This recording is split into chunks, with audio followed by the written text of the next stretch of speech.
I've played literally hundreds of roguelikes and roguelites, but what can you do with all these great games collecting dust?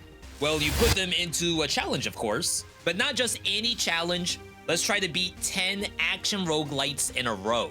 But we'll have some rules for this challenge. First off, I don't want easy rogues that can just play themselves. Then we're going to spin a wheel to decide which game we're going to be playing next. If I lose, the whole challenge resets. My first game is going to be Dead Cells. Let's go ahead and get started. We have the timer too. Let's go ahead and just start it here. I think you'd leave Dead Cells for the end of the challenge because it could be the easiest one. Well, oh, wow. Wow. Good start, people, good start. I died in the very first run of this challenge in a game that I have almost 3,000 hours logged. Since I didn't want to immediately replay Dead Cells, a viewer on our Twitch stream over at twitch.tv/Veedotme suggested that I spin, and it landed on Astral Ascent. Astral Ascent, possibly a very brutal game. Chat, who's never seen this game before? Be honest, who's about to get put on game? Astral Ascent is a game all about casting spells in combination with basic attacks. You start off every run with a choice of an aura. The auras are like global buffs that affect lots of different aspects of your character. In this case, on Spell Refresh creates sparks. Spell Refresh, I have 4 spells total. Every time I cycle through all 4 of them, that effect is gonna fire off. We get an opener spell. You can kind of preview each spell too, which is a really nice feature that I wish other roguelikes had. 4 weapons per character. Each weapon has its own passive. It might want to do like a down slam. It might want to dash through enemies. Lots of cool options here. For those unfamiliar with Astral Ascent, the general idea of the game is that your heroes are imprisoned in a galactic museum. The museum curator is some like interdimensional, like super bad guy. There's also the Zodiacs, which are the jailers. They'll be our bosses later. Combat in the game is a mixture between me doing basic attacks to charge up my mana and then spending mana to do spells. The spells become really flashy and it ends up being like a pretty impressive game to look at. That's why I enjoy it so much. All right, little mini boss.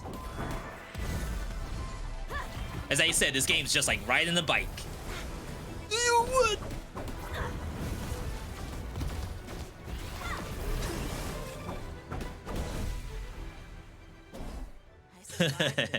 Just like riding a bike. I knew every dodge until I got hit. You may be thinking, V, I didn't even know you got hit in the first place. So good job. We head into this new room called Eclipse Room. Tons of elites in it, tons of monsters, stage hazards too. Every character has a signature ability. Yamat's causes her to like grow wings, and then she can fly and fire out missiles. There's elites. Couldn't be a roguelike without elites. There is mana in the game. I can't just use abilities for free. We'll also have these things called echoes. Echoes are usually on a long timer. Sometimes you'll find ones that actually work with your build. This is Lucy from the Children of Morta collab. Shout outs to those who know that game. And she's gonna do sparks, and those sparks are enhanced by that very first aura that we found.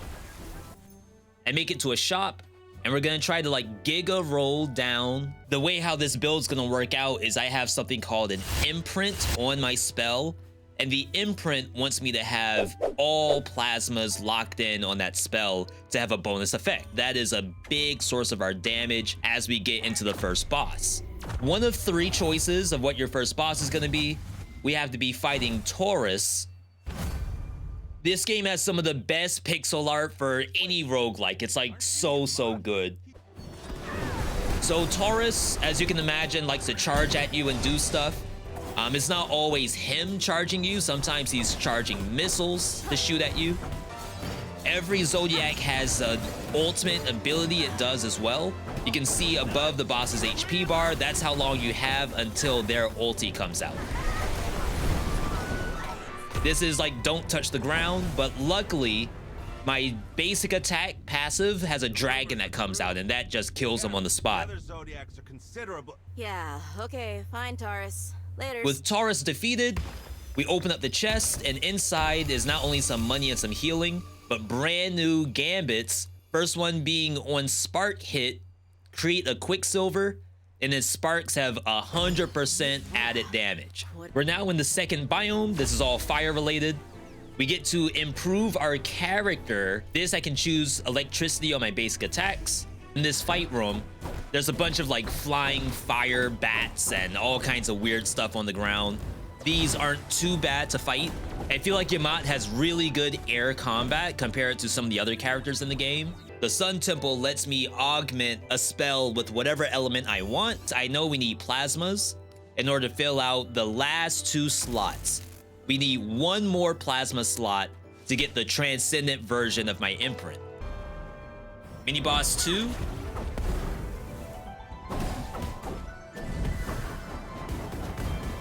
Oh, wow. It's like, am I on a lower difficulty? What in the world was that?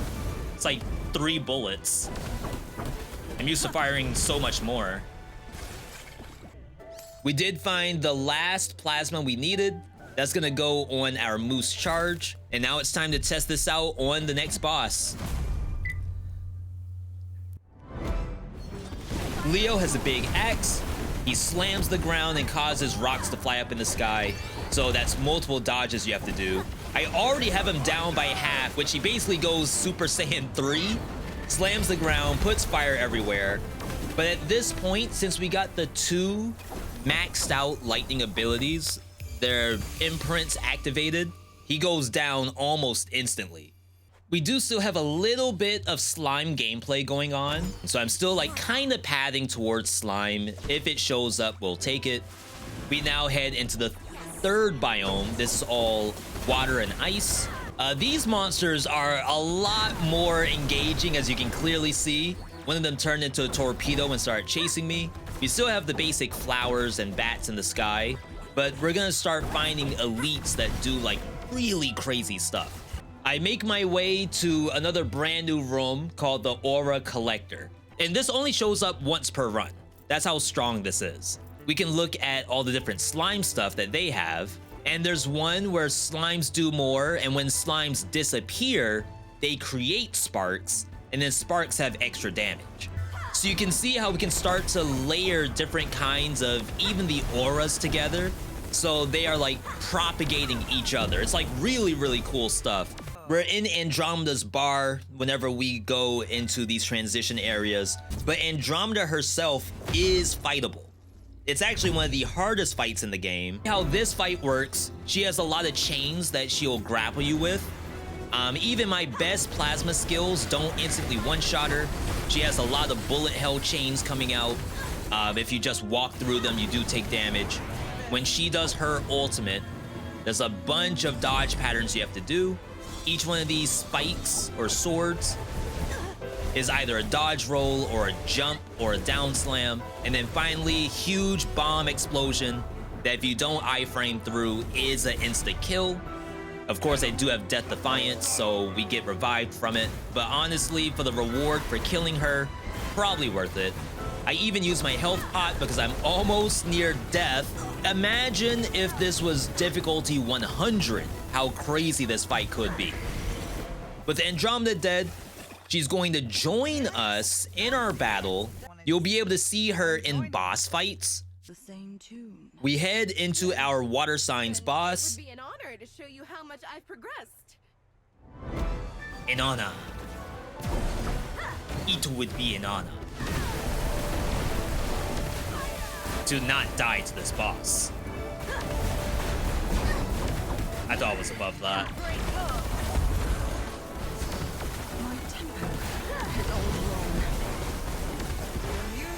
Once she's low enough, Andromeda comes out with Zantetsuken, or whatever you want to call it, which executes bosses once they're below like 15% HP.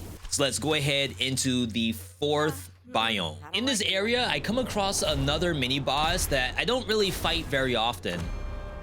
This one is known as Praxis. It might be a collab with maybe Ember Knights.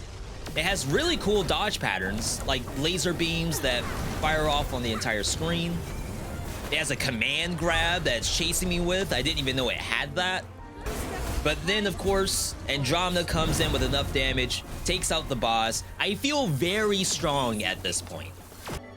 Sometimes the bosses hang out in Andromeda's bar. Are Virgos and Libra just not compatible? We're in there. Challenges. It is only fair to receive help from me and siblings. So we head into the air signs, I think these are. We happen to hit Aquarius here. As soon as the fight starts, I instantly hit the R3 button, which brings out Libra. Libra does Hyper Beam, which does a good like 10% of the boss's HP. I do my signature, follow it with a bunch of combos, and Aquarius runs away, has me jumping through pizza slices over here.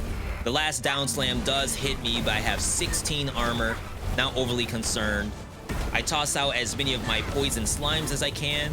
Remember, those transform into sparks when they die. Luckily, like, if I at least get through one rotation of spells and get some slimes out, Andromeda just shows up and kills them. When spell cast creates sparks, spark damage go up. Spark hit creates lightning strike. That sounds all very, very good. And with that, we hop into the final shop right before the true boss of the game. Sometimes the shop has like giga stacked spells in it. So this Dance of Contempt has 5 slimes built into it on one single gambit. The game even has a nice global damage meter to keep track, and I wish other games did this. Spark is my #1 DPS in this entire game. With that, it is time to go into the final boss, which has honestly one of the best cutscenes I've ever seen in pixel art.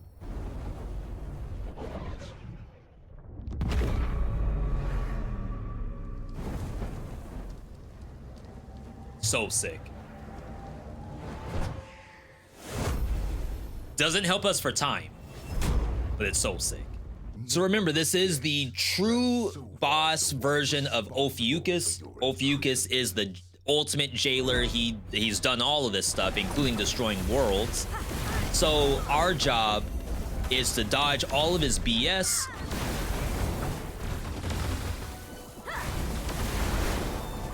I was gonna say, I think I landed those? I just used a health pot by mistake. Oh no, I was full. It didn't actually activate. Skipped his ulti. I'm strong. How dare you? I think I'm strong. Behold. Strunk, if you will. But like I said, max difficulty is 100. The highest I've done, I think, is 40. Maybe 50. Maybe like 49. And I haven't done 50 yet. That sounds more like it. Yo, they did this before Black Frieza. Where am I from? We're in the US. About to die. Whereabouts? We're in New England, where it's nice and, well, not nice, it's very cold. Though, to be fair, today is a little bit milder. I couldn't hit that for some reason. Yo, Yopsala.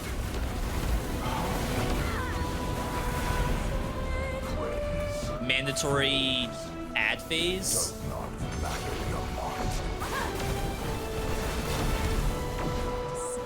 Melted to slimes.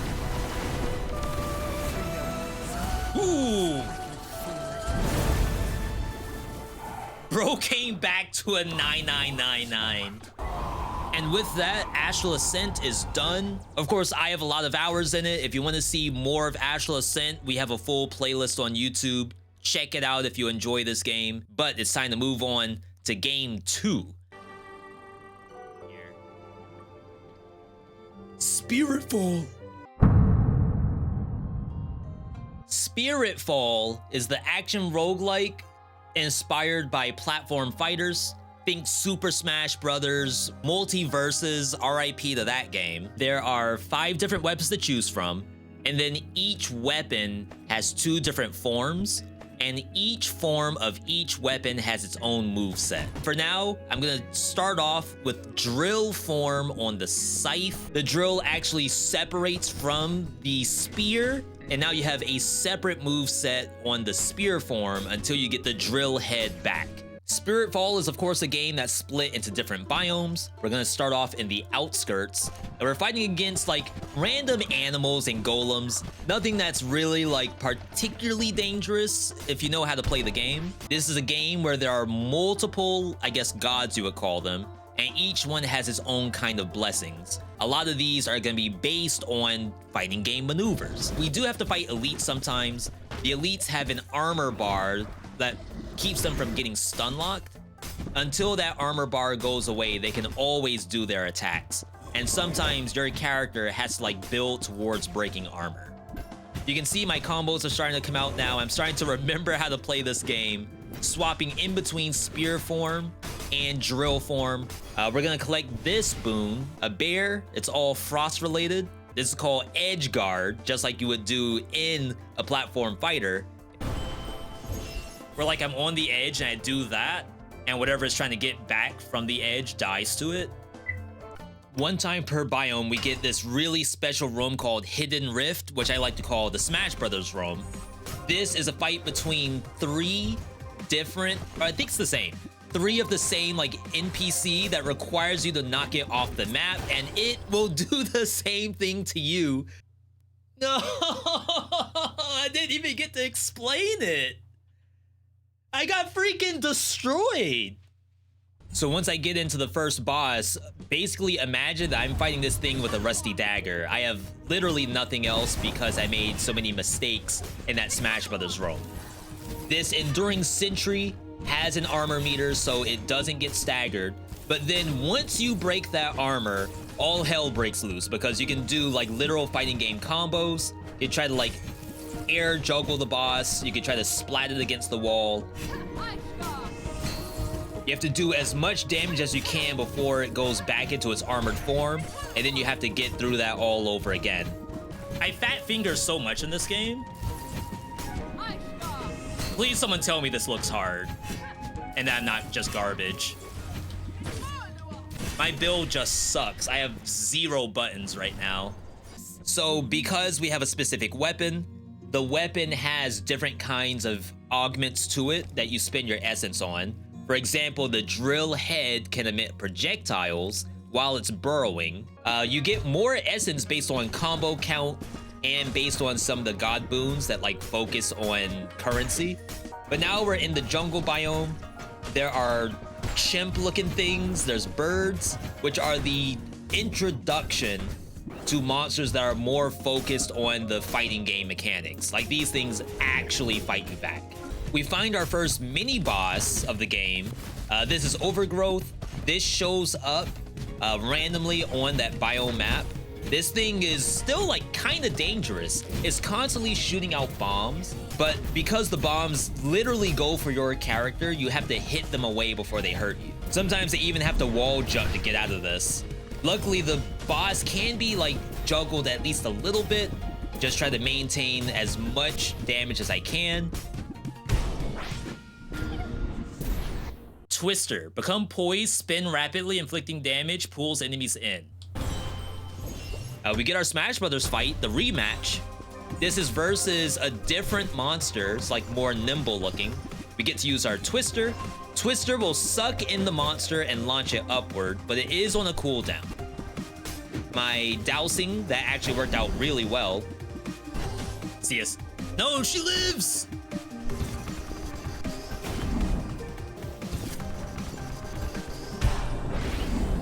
Like I said, you could just play it as a roguelike where you just press L2 until the monsters die. In the next area, this dog has taken over the spot of the elk. It's a mini boss. It is also surrounded by ads, which I didn't know, enhanced hummingbirds, but with those gone, I can now focus my 1v1 on the Pursuer Guardian.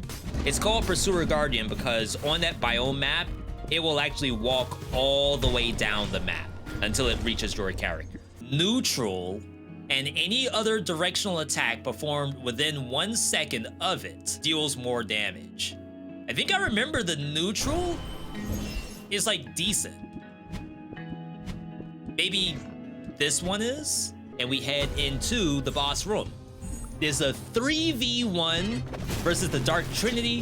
One has a katana, one has a bow, the other one has a spear. They all do their attack, and then before they teleport away, they are vulnerable. And that is your chance to try to like maximize damage. Unfortunately, I always go for the bow one first. I feel like if I'm gonna take damage in this fight, it's from the bow. So with the bow dead, I drop the combo on the katana guy. They all heal up just a little bit. And then we go into a phase 2 where they have slightly enhanced attacks. The 2v1 is a lot easier when I don't have to dodge arrows. So katana guy is gone. Now it's a 1v1 versus spear. It gets a lot more attacks as you see laser beams that fly across the screen, and try to maintain my combo as best I can, which honestly, it didn't look half bad. Spear guy is dead. We get essence as a reward, and then we head into the next area. The enemies in the burrows start to get a lot more interesting. A lot of them will actually move and attack you back as if they were also those Smash Brothers style monsters. They can dodge, they can spike you, they can like knock you upward. You might get chain comboed by them. It ends up being like super interesting. And then from the elk, we're going to find a legendary. After Death Defiance activates, deal more damage for 5 seconds. When you enter a room with no combat, refresh Death Defiance. I do happen to stumble across the Hidden Rift. That's the smash area in between a raccoon and a seahorse. This one is against an armored enemy. This one I cannot launch until all that armor goes away. One twister, it kind of jumps off the map by itself, which, you know what, I'm okay with that. Might try to do the same strat, which is get it to go upward. If not, we just build up the percent and then hopefully be able to knock it off in whatever direction I can manage. This seems to be going to the right, so I'll follow it that way too. Try to get it up into the twister and gone. Wall splat. We have a little bit of wall splat tech with Drench, so I think you want to get more of it if possible. Abyssal Coal. Drenched non-boss enemies have a chance to be slain on wall splat. Drenched boss enemies take damage on wall splat. Your assist has increased vertical range and applies drenched. I'd love to get Abyssal Coal, but I think I need Water Spout first. We're now on to the boss of this area, the Heretic Warlock. That's the new Twister, by the way, which looks fantastic. Just an old man trying to shoot balls at me, and because I can knock them backwards, it's really not that big a deal. But then around like 75%, pulls out a giant skeleton in the background. Of course, it would not be a roguelike game, or an action roguelike, I should say, without some giant skeleton or giant tree in the background. Some kind of thing that's constantly trying to punch you while you're trying to do damage. A lot of the time, the giant isn't even really gonna touch you at all. It's just don't be standing in this spot while it's doing something. So it's a good test of your attention to detail, as well as ability to maintain damage and composure in order to get that boss kill. Drill head hits a wall, it sends a beam to your current location. While in the beam, get attack speed, move speed. The boss for this area is honestly like, if you were to showcase this game to someone, I think this is what you would show them. Like, you do have to like juggle, you have to do as much damage as you can. However, the boss has some really, really good moves. He has command grabs, he himself can juggle you, he has big sweeps, he has energy projectiles, he can do a lot of stuff. Ow. I was in the center.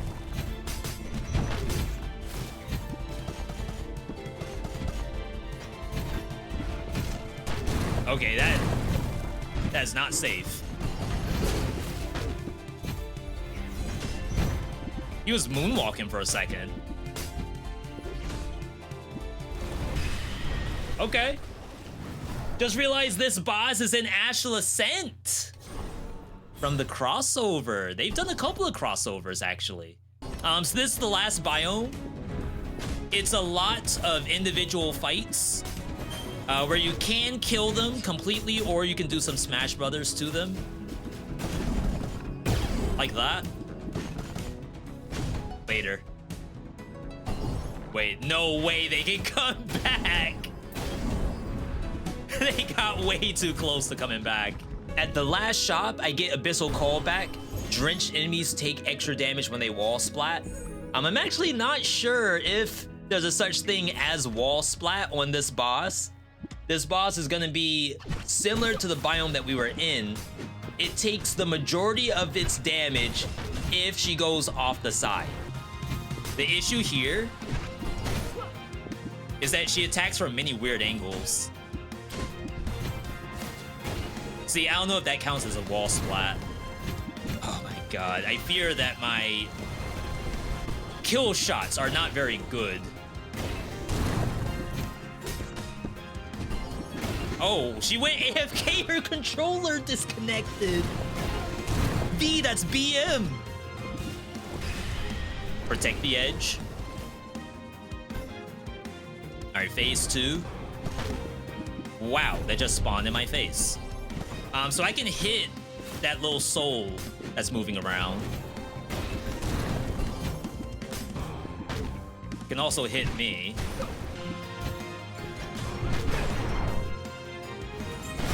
Nice.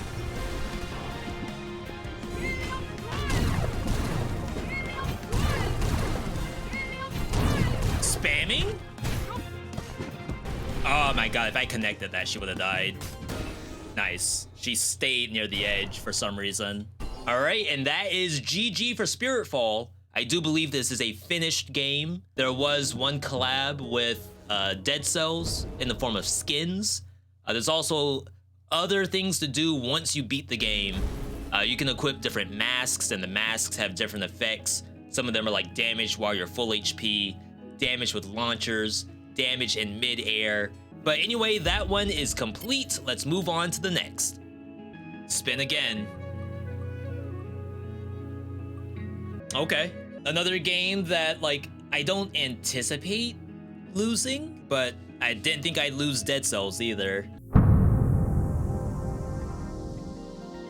The next game in the list is One Step from Eden, a game that I honestly think might be one of the hardest action roguelikes. If you aren't familiar with the game, we're all trying to get to Eden, and to get there, you have to fight your way in. I kind of like to pick the default character, which is Saffron. We're gonna do this run on difficulty 7, which is half of what the maximum difficulty is. There's more hazards, enemies have artifacts, there's less healing, my max HP is reduced. So as I said, the primary gameplay is not the deck builder, it's actually this grid-based action. Basically, every enemy has a grid, you have your own grid, and your goal is to just kill everything on the other side. It looks simple, but I promise you, as you continue to watch this, it's going to get more and more nuts. It is a deck builder though, so we do have choice of rewards. I'm going to take the Ramjet, which is one of the very few homing attacks in this game. You can see the layout of the game, you choose what your objective is, and then you can have a small idea of what the reward's going to be. In this case, I'm going to get some bonus money from all the crystals in the back, but I have to also dodge the attacks from the enemies at the same time. I haven't played the game in a long time, so I went from whatever my starting HP is all the way down to 265 in the very first 2 fights, and that is not good. Sometimes the areas aren't as simple as just combat. Here I have a hostage situation, and I have to think quickly what to do about it. Unfortunately, they're both already dead. Now, of course, if I was a little bit smarter, I might have been able to get this kill without getting any damage taken. Wow, okay, my Death Defiance just got procced. Saffron's actually the only character with this built in. It's probably one of the main reasons why I like to try her out. Are we about to get a reset? On flow, return to your deck, anchor yourself, fragile on hit. Health pot, adds flow. Med kit, oh my god, I can't believe I'm considering healing. We don't need it now. Chat, I'm freaking cooked. Our first boss is called Gunner. This is actually a level 1 version of Gunner because it's the first boss that we're coming across. As we go through the game, each next boss is going to be a higher level version of what their default is. A default Gunner, like he tries to charge at you, you just move out the way. He'll put down bombs on the arena, which he'll then proceed to shoot at.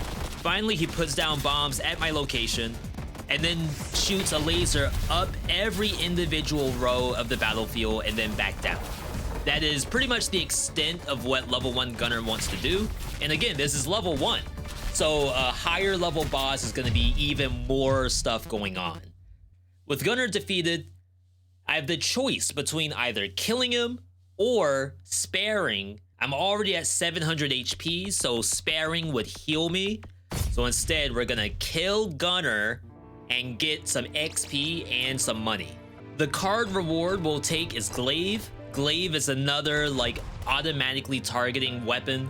We have the option to permanently increase our spell power for saving hostages. I know I haven't actually helped a single one of them yet, but it's time to actually lock in and activate this and get some power spikes for doing so. I'm gonna upgrade the ramjet, which has been really massive. The options include the chance to hit twice. 25% seems kind of low, but I think you always take that if it shows up. And finally, you have your choice of where to go next. Each one has 2 different bosses. So in the ice environment, we're gonna have to fight SlimyYy and fight Violet. Those are very difficult bosses, so the sooner I find them, the better. We do have a healer. I'm gonna try to do this without taking damage and without killing the healer off. I did take a hit, so the 100 HP I'm healing is not really gonna help us out that much. Hit random row, breaks tiles, can hit self, gain flow. If it only does it in front of her, so if you move all the way up to the enemy row, maybe it's not that bad. All right, it's time to fight our second boss. This is Violet, another extremely original fight for this kind of game. She actually is sort of like a Dance Dance Revolution, where you have to step on each individual note to stack armor, because after that song is over, she hits the entire screen. She'll do a series of attacks all over the screen. Each one is dodgeable. It may look like it's pure random, but it is actually a pattern because it's the fight's a dance, basically. Unfortunately, I have a lot of cards that break tiles, including my own tiles. So I'm gonna lose out on real estate to do all of my dodge patterns. Nice. 500 HP, gotta spare her. The forest is where we find our first shopkeeper. So you can buy simple stuff like med kits, other artifacts such as the ruby and the scales that are here. This is where you're also going to remove spells from your deck, as well as upgrade them. So I'm gonna take a second to upgrade my Triforce. This thing is giving us spell power if we use it 3 times. So having some kind of bonus with it would be great, such as flow for all of my rock spells. Finally, we move on to our boss fight. This is Shiso. Shiso certainly isn't one of the hardest fights in the game, but he's a trickster. So the first time you fight him is probably gonna be the worst time that you fight him. He tries to attack different areas on your battlefield. You just have to make sure you're out of the way. He'll fire out a missile that will actually cause you to start shuffling your deck and have no abilities to cast while that's happening. Shiso tries to get behind you and then shoot in a straight line outward. Again, it's weird because you don't really know that stuff is gonna happen until you see it for the first time. With Shiso dead, we'll execute him because I'm already at 1000 HP. We have our first mini boss encounter. This one is a Grim Reaper that's gonna try to go behind you and then slice in a big area around itself. Then there's this pillar in the background, and the pillar is throwing down ice columns in my zone. The longer that stays active, the more pillars I get bombarded with until I eventually can't move. The reward for that is whenever I shuffle, I gain 2 flow. We need flow to enhance our rock effects, so now we have like a bona fide rock build. And it's SlimyYy anyway, which is like one of the hardest bosses in the game. Alrighty.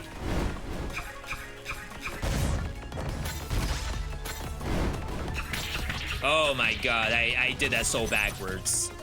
Chat, can you tell what's happening in this fight? How to do the dodges? Can you actually see them?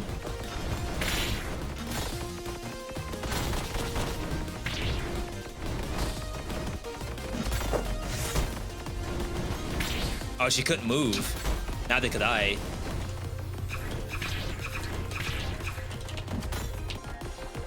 Got a TKO.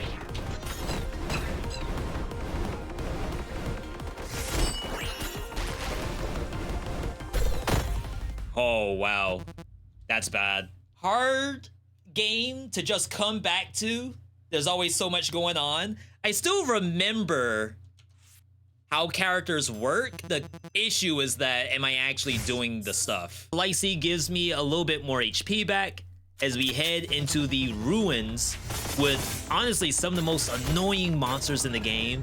These little canisters that you see have snake enemies inside of them, and the snake will actually like rush your character down. So with some of my like auto targeting stuff, I fear that I might actually hit a tank by mistake. Lastly, a lot of my attacks go in a straight line. So long as the enemy is hiding behind the tank, it's like I can't actually hurt it until I just destroy the tank and then fight another snake. All right, it's time to fight Terra. And in my opinion, this is, I think, my most difficult fight. Terra does almost the same thing that we do. She is almost like controlling space. She's cracking tiles and then throwing out moves that bounce. So the way how the tiles are broken influences how the bounce pattern occurs and how much space that you have to do the dodge. She starts to up the ante by firing out laser beams while the saw blades are going out.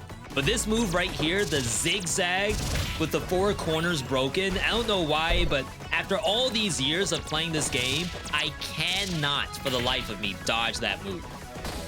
Anyway, I kill her by breaking her tiles. So we're gonna spare her, go up to 1186 HP, perhaps the most we've had since the very start. And now we have to get through the ruins again to fight the new boss. This arena right here, this is, in my opinion, like a worst case scenario. So I have all of these canisters. Each one of these is a snake, including all of these enemies that are just firing missiles at me. But on my side, there is a nuke that is going to hit the entire screen. You can see it at the top of the screen right now. When it touches the ground, all of us take a gigaton of damage. And of course, I take a bit too long. It does hit the floor and takes me all the way down to 100 HP. And worse yet, this is right in front of Riva. Riva is the next boss we have to fight. She's basically a paladin. She can reflect attacks as well as hit like a 3 wide area. So the only way for me to get through this is to get as much armor as I can and not take 100 damage, or else I am dead. It's so difficult to have to do anything with such low HP. One mistake is basically going to cost you the game. Riva also has ads. She'll summon like this crusader thing in the background that also fires out a single X slash towards yourself. She does that same zigzag move that I literally do not know how to dodge years later. That was the reflect that she does. Swords of revealing light. Save her. Holy crap, somebody come save her. So with Riva dead, I have to spare her. We're going into the final area. Riva actually gives me a Death Defiance back, but I'm still all the way down to 200 HP. We have so much more that we have to get. I know I keep talking about how unique these bosses are, but they do actually feel very different from each other, which is probably one of the best parts about this game. Hazel is a structure building boss. She'll put up turrets, she'll put up crystals, all the while, like, she doesn't really shoot all that often. This attack right here, I have to actually dodge the pistons coming down by destroying blocks in front of me, and then I have to go all the way backwards to the starting column to not get hit by the pillars. My deck is actually very good for fighting Hazel. My attacks pierce through lots of the turrets, and then we have bouncing capability. I still go down to 200 HP and have to get healed for it. Again, this stuff is not easy. With Hazel defeated, we are approaching Eden. Eden is blocked by this gigantic gate. The gate is keeping anyone out. If you walk up to it, you basically get fired on with an onslaught of missiles and laser beams and all kinds of other stuff. Every portion of the gate is a hitbox. So anything that hits multiple areas, anything that has like bouncing tech, it does hit multiple times. So we have a very good deck to face this. However, the wall itself has like 15,000 HP. I have 500. You can imagine how many attacks it's gonna take, as well as how much dodging I need to do in order to get through this with basically no damage taken. I'm gonna let this play out so you can kind of see how it feels to play one step from Eden. Whoa, whoa, whoa, whoa, whoa, whoa, whoa.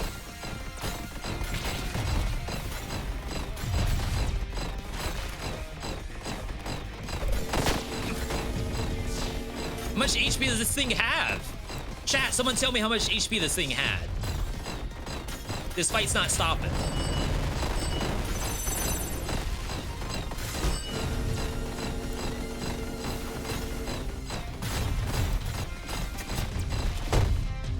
Okay.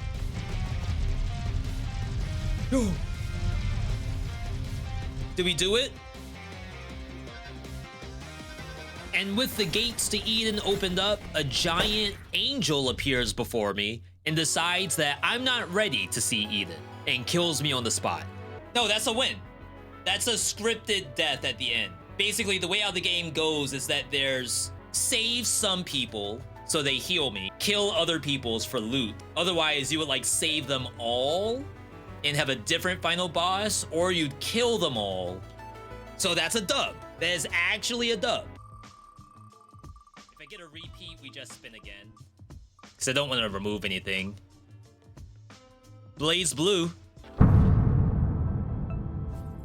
Game 4, BlazBlue Entropy Effect. This is one of my favorite action roguelikes, and we'll be playing this on difficulty like 50 something.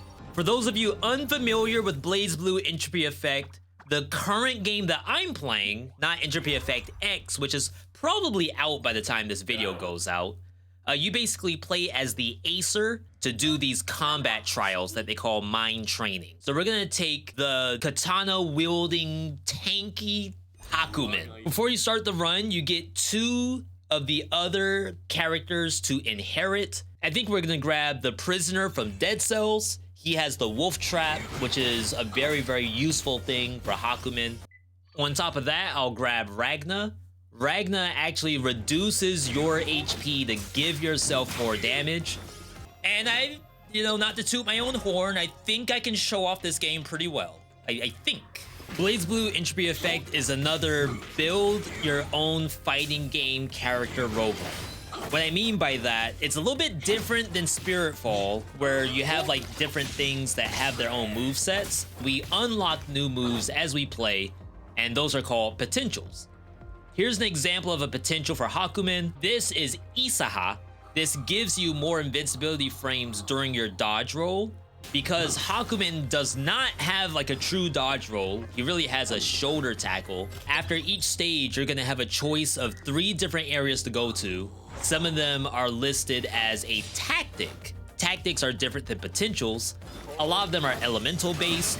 Think things like attacks burn the enemy, or attacks might freeze the enemy. In this case, we have a choice between Summon Tentacle, Skill Shadow Mark, and Dashing Shadow. We're gonna go with Dashing Shadow because I don't really want to pigeonhole myself into a skill build that I'm not sure I'm gonna want to use. We find Umbral again. This time it has Attack Shadow Spike. That does have synergy with Dash Shadow that we'll get to a little bit later. From a confidence level, do I think I could win? I might be able to win if I don't feed. If I don't suck, I might actually be able to win. This advanced battle gave me 2 potentials. Instead of doing this charge, you now have this charge instead. And then the other one, because I might need an aerial combo.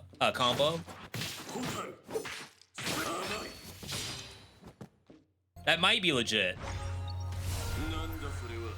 All right, first boss. See if I can do this hitless. You did get rewards for doing things hitless.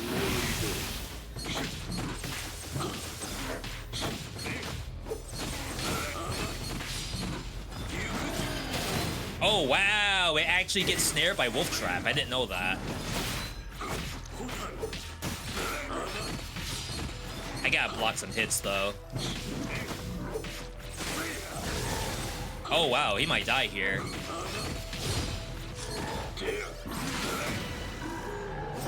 Was that the perfect? Yo! We get a flawless kill on the boss, which removes any debuffs we get, gives us a permanent buff, and another potential. Triple dash is very nice, to be honest. I feel like you have to take the triple dash. And we have dash shadow. So each dash does a shadow. No, never mind. I trolled myself, I guess. We're gonna take a trial here. This is a curse that gets lifted after 5 battles. One of the most entertaining ones in the game is give yourself all the negative buffs, but in exchange, after 5 battles, it will cleanse all of them and you'll have every positive buff. I get access to Shadow Ice Spike. Again, my shadows have ice spikes. We can buff that even further, which we'll probably get to a little bit later. I approached the next boss. I did do my full cleanse. We can start the fight with a parry, which is really easy because I know how this boss wants to hit me. We already have most of the boss's HP down off the shadow spikes. I got the perfect kill again. This thing actually melted. Oh, this is good. Yukikaze now does additional slashes, and that itself does a ton of damage too. This mechanic is called Covenant. Covenant is both a buff and a debuff. It's not a curse that goes away at all. We have the option to always have super armor. In exchange for, we have 5 minutes to clear the stage up to the boss. As we know, Hakumen loves super armor. We want to buff him so that he's getting extra stuff while he has super armor. Here are actually more shadows. Upon dashing, there's a 75% chance to spawn 2 more shadows. One thing that you'll hear a lot from for people who may have had issues with this game is that they think the tactics don't matter. Let me show you what it looks like to have some good tactics. The Dead Cells character is in this game, yes. Another boss. I didn't parry that. But I still lost my SP. It's the Wolf Trap.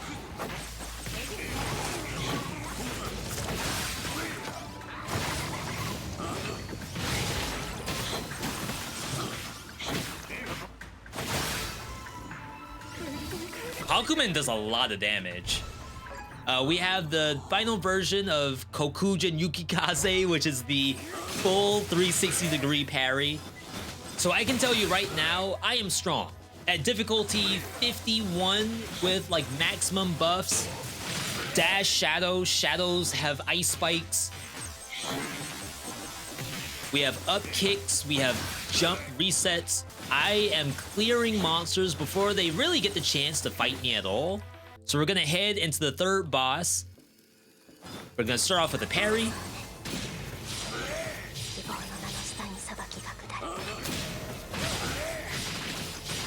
Oh, I can command grab her. Never mind.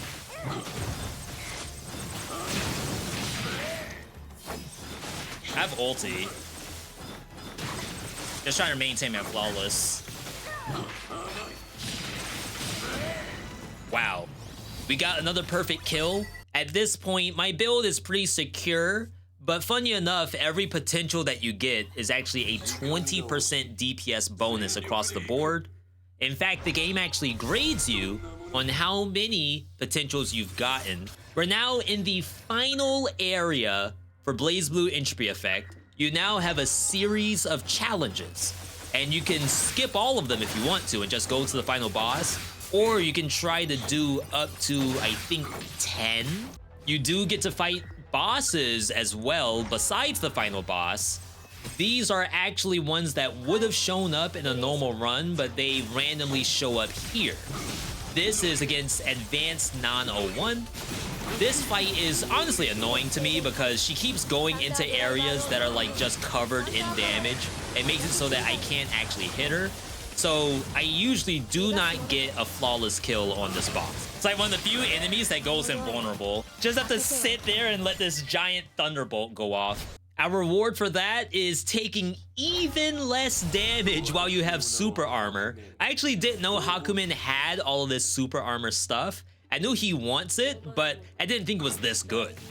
We're gonna fight another boss here. This one's called Reki.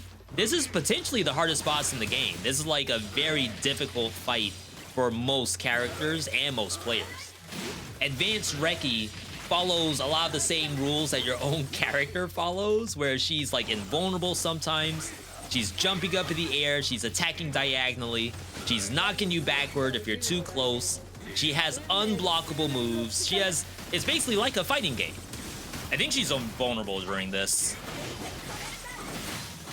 Oh, she's in the wolf trap.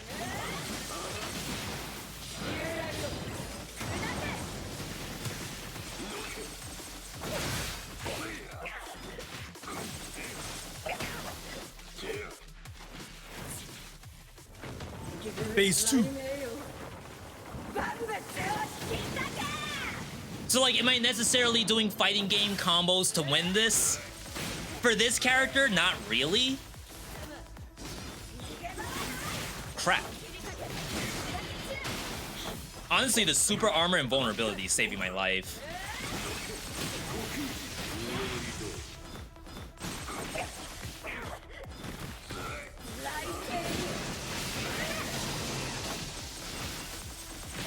All right, she's gonna die.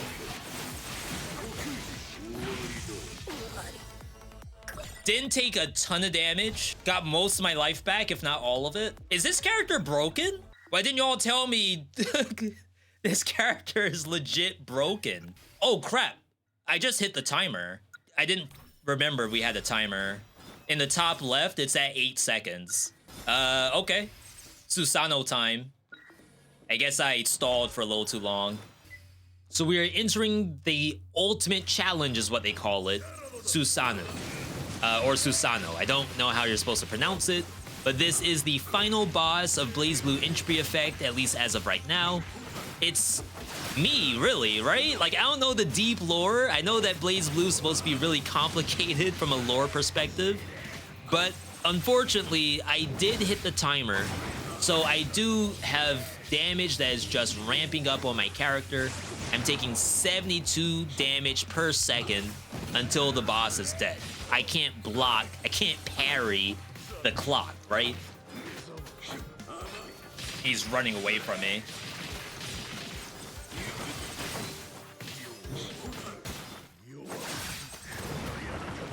I gotta heal. What the hell is going on?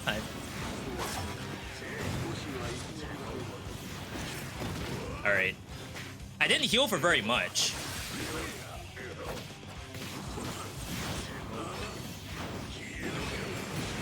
I'm nowhere near him.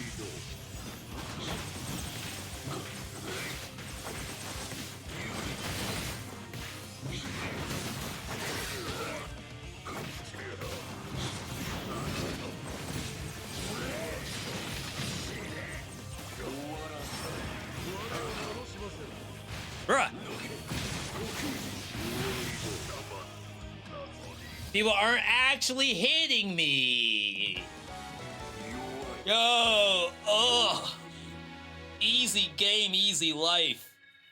I think this character's broken. Training is over. The score is 1980, which is actually not that good. If you've never seen BlazBlue before, I hope that was like a good showcase to help you understand why I rate that game so highly. All right, let's hit it. All right, so we've already done this. We'll just re-roll. I don't want to take them off the list because I want to remember what was on the list. I don't see any issue with this. Of course, it depends on what difficulty we're on. We're not gonna just play normal, I can say that. All right, so we're 5 hours in, and it's time to swap over to Hades 2. We're gonna make sure that it's a challenge by turning up the fear system. What we're gonna do is we're gonna turn up the boss difficulty. Vow of Rivals 3. So the first 3 bosses are gonna be enhanced. If you're not familiar with Hades 2, I don't know if you're living under a rock, but you are a god, in this case a goddess. You are the princess of the underworld, and the goal is to defeat Kronos. The first character we meet in the surface is SlimyYy. She offers us one of 3 different ability that your character gets. I'm gonna take Phase Shift, which allows me to stop time and let me do damage. But that's gonna actually have augments to it that we'll be able to see throughout the game. We do get our first Olympian. This is Ares, god of war. He has an effect called Wound. Wound on the first hit of the enemy does like major damage. I'm gonna put that on my special. Morrigan's daggers is a 3-hit combo weapon. You wanna do a basic attack, a special, and then an omega move. We'll put the Ares on the special because that's gonna be the easiest thing to execute. We come across Aphrodite. She offers us Flutter Strike for attack. Same as Hades 1, you get bonus damage for close range attacks. In this case, we're using a dagger, very, very good at close range. Hammers make a return in this game. This is going to augment the weapon that you've chosen. In this case, we have the option between Final Slice, Dancing Knives, and Reaper Knives. So I think the bounce on special is going to be really good to be able to get the special mark on all monsters. So now I feel like, not to say I'm on autopilot when it comes to Hades 2, but I am pretty locked in, game-wise. This chamber has a higher chance of having Artemis show up. In Hades 1, Artemis was one of the strongest Olympians in the actual game because she gave you enhancements for critical hit rate. Instead, she gives you, similar to SlimyYy, one single buff that you'll take and you will not make any changes to it at all. I'm gonna take the epic level Killing Strike. This has a prime of 40 mana, which is a completely new resource. Mana is used to do every omega attack. Heading into our first enhanced boss. Remember, we have enhanced bosses right now. This is versus the Cyclops and the Sorceress. That's Polyphemus, I think his name is. And Medea. This fight, Medea's not normally there. She is here to really just like pump up the difficulty, literally, by applying poison all over the battlefield. She'll also buff the Cyclops himself. You can see that he's glowing green, where his attacks are also going to poison you.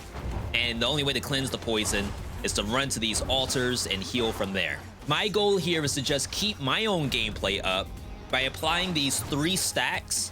And then once he gets the 3rd stack, he'll take the 777 damage. With the Cyclops vanquished, he actually doesn't die. He just falls over and takes a nap. In the transition area, we have the keepsake system, which is the same from Hades 1, where you can grab a keepsake that will do something in the next area. And I'm actually not supposed to do this. I've been using a brand new one called Jeweled Palm, and you're supposed to keep this for the entire run. But because I'm on autopilot right now, I actually forgot that's a mechanic. Oh, wait. I was supposed to keep my Jeweled Palm. The second biome of Hades 2 is Rift of Thessaly? I should probably know these names after how many hours I have in this game. This is kind of a new biome concept. This one specifically is a fight on an armada fleet. You're going from ship to ship, but sometimes you stay on one boat and you just maneuver left or right depending on what reward you want. Our reward for that is Demeter. She actually has some things to buff you overall, such as this Weed Killer. This is giving us bonus damage on our Omega attack. We'll be using that on this mini boss here because we still have to do that 3-hit combo to get the stacks on the monster and get the 777 damage. I do find that Morrigan Blade, which is this one, is probably my favorite. Glamour Gain from Aphrodite is going to give us that mana regeneration that we've been missing out on this entire time. All we have to do is stand next to an enemy and we'll be regaining mana the whole time. Finally, we run into Circe. Circe is going to give us a couple of like meta defining buffs. We've been running around with this bird the whole time. The bird is giving us crit chance. that's gonna stack on top of the Artemis buff. So now we're gonna have even more crit chance. Plus our buddy Hermes has success rate, which increases probabilities by 30%. We're on to the second boss. This is Eris. Eris is actually holding a weapon from Hades 1, if you happen to remember that one. This fight usually isn't that bad. It's kind of weapon dependent. Reason why is that she's tossing mines on the field. And those, not only do they detonate if they're touched, they also pulse with damage, so you can't even stand by them.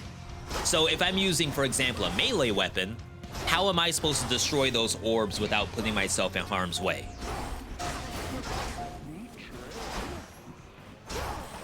Did she say neat trick? Interesting. How would you know that you are in a slow time situation if you are currently in the slow time? Right? I feel like Einstein wrote about that. Oh, that sucks.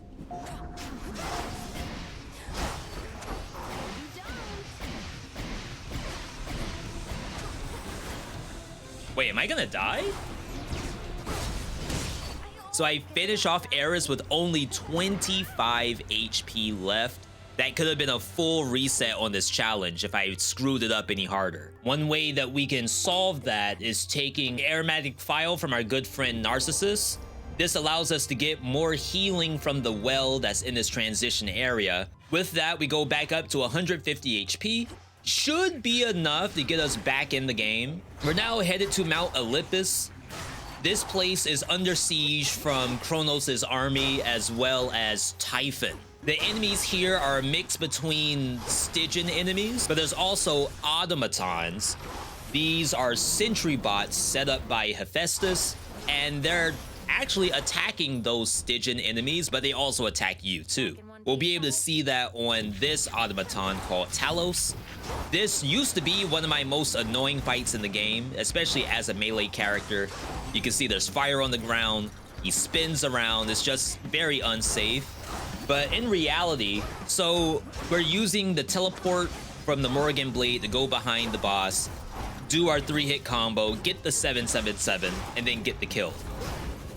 Reward for that is Hephaestus. In this case, we're going to prime even more mana, 30 more gone, to get 15 armor in every location.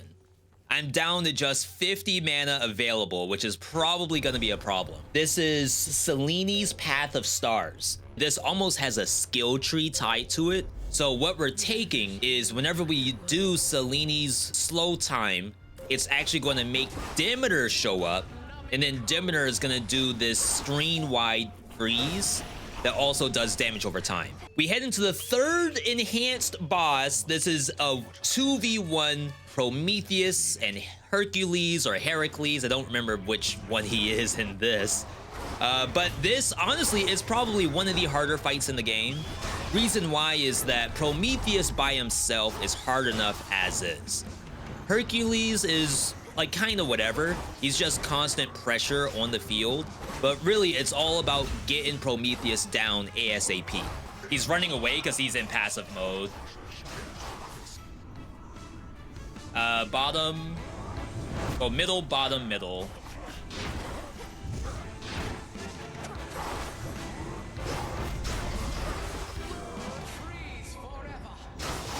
Yo, she is brutal. Grandma said freeze forever. Not even like for a little while. Middle, bottom, top, middle. Oh, we're not making that. I shouldn't have attacked. That was my bad. I got greedy. All right, 1v1 situation.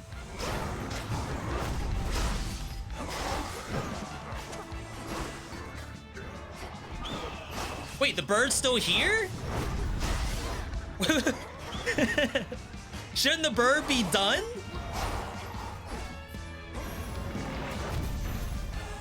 This fight's a greed check. You are so right. We're gonna get our final buff from SlimyYy. This Path of Stars is giving us even more crit chance. We're now approaching the summit, the last area before Mount Olympus itself. The map design for this area, I gotta say this is probably my favorite area in all of Hades 2. Like, it looks so good. The music is fantastic. It gives you that real epic feel of like a Greek fantasy thing. We have our first mini boss encounter. This is against Spawn of Typhon, a giant behemoth or something. It does like a 3-hit swipe, slams the ground, sends shockwaves out that hit the entire screen. For the most part, if I can stay behind it and keep it slowed, I can do this fight with really no issue. Yeah, 1, 2, 3, 1, 2, 3. We have the final mini boss. This is like an eyeball. Yeah, literally Eye of Typhon. This is a really fun fight because the eyeball itself is a hitbox and actually a hurt box. So as both of them are out, you can try to like maximize your DPS. The ball itself does explode when it gets destroyed. This, like, if you were to show off Hades 2, this is kind of why I went to Surface anyway. Like, these fights are so interesting compared to what you could be doing in the underground. Beautiful. So we now have the final shot before Typhon. In here is actually an anvil that resets both of the hammers that you picked up. And in all honesty, Ricochet on special does nothing in this fight. What I got in exchange is attacks deal bonus damage from behind, which I don't know if that even works in this fight, as well as you can channel your Omega special faster, which I was not doing because I was really focused on doing Omega attack instead. Anyway, let's buy out the rest of the shop, get some armor, and then head into the fight. I decided not to do the enhanced version of Typhon for this challenge. I figured that Extreme Measures 3 is challenging enough as is. You all can let me know in the comments if you agree or disagree. I think Typhon as a base boss is fairly difficult without like a busted build. But let's get into it. The goal for Typhon is to attack the head. Eventually he'll spawn adds, which are in these little cocoons, while also slamming the ground himself with his hand. If you don't kill the cocoons in time, they spawn adds, which is actually quite awful. I'm trying to do the Omega special whenever I can. I don't think it's the best use of my time because it actually screws up your rotation. It's like while the boomerangs are out, you can't throw out the regular special by itself. And you need that in order to get the 3-hit combo I've been mentioning this entire time. We're dodging chin slams. We're dodging tongue slash. There might be tornadoes on the ground. Zeus comes in to help us out, does a big hit, pulls out the tongue, which we, I guess, want to kill the tongue. Maybe that's where his heart is. Backstab! First ever backstab! Kill! Oh, wait, I think he's gonna do an ad phase, right? Yeah, ad phase. I should have waited to do the, Selene.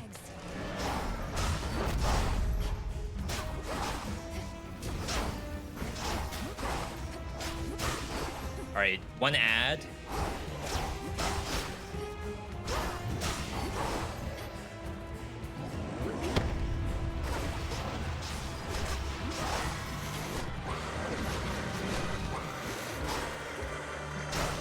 Just like riding a bike.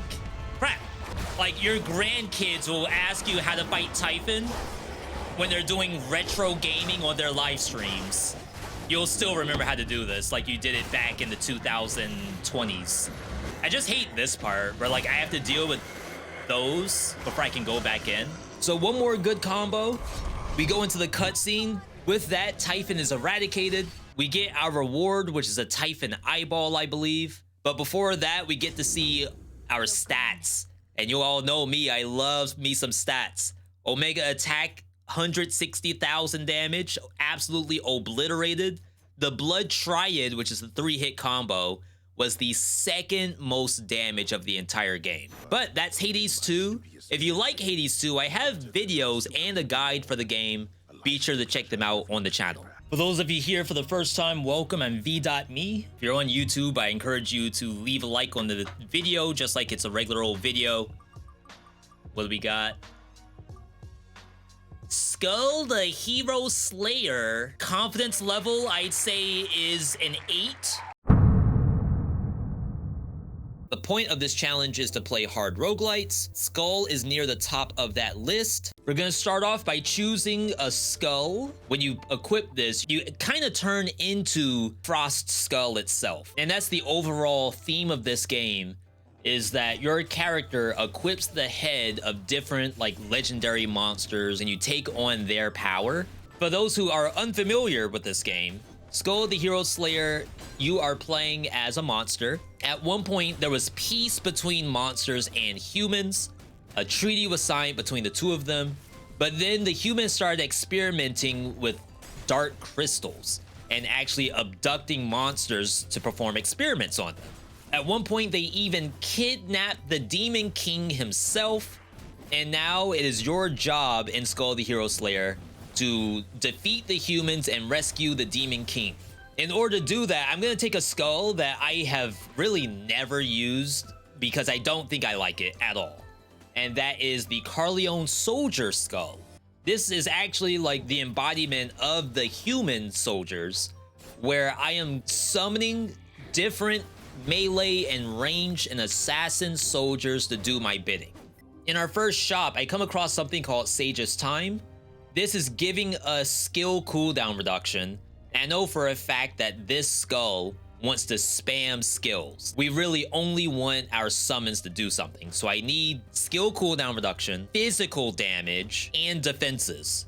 Heading into the first mini boss of the run, this is against a single archer with the help of the paladin. The archer by itself is normally not that big a deal.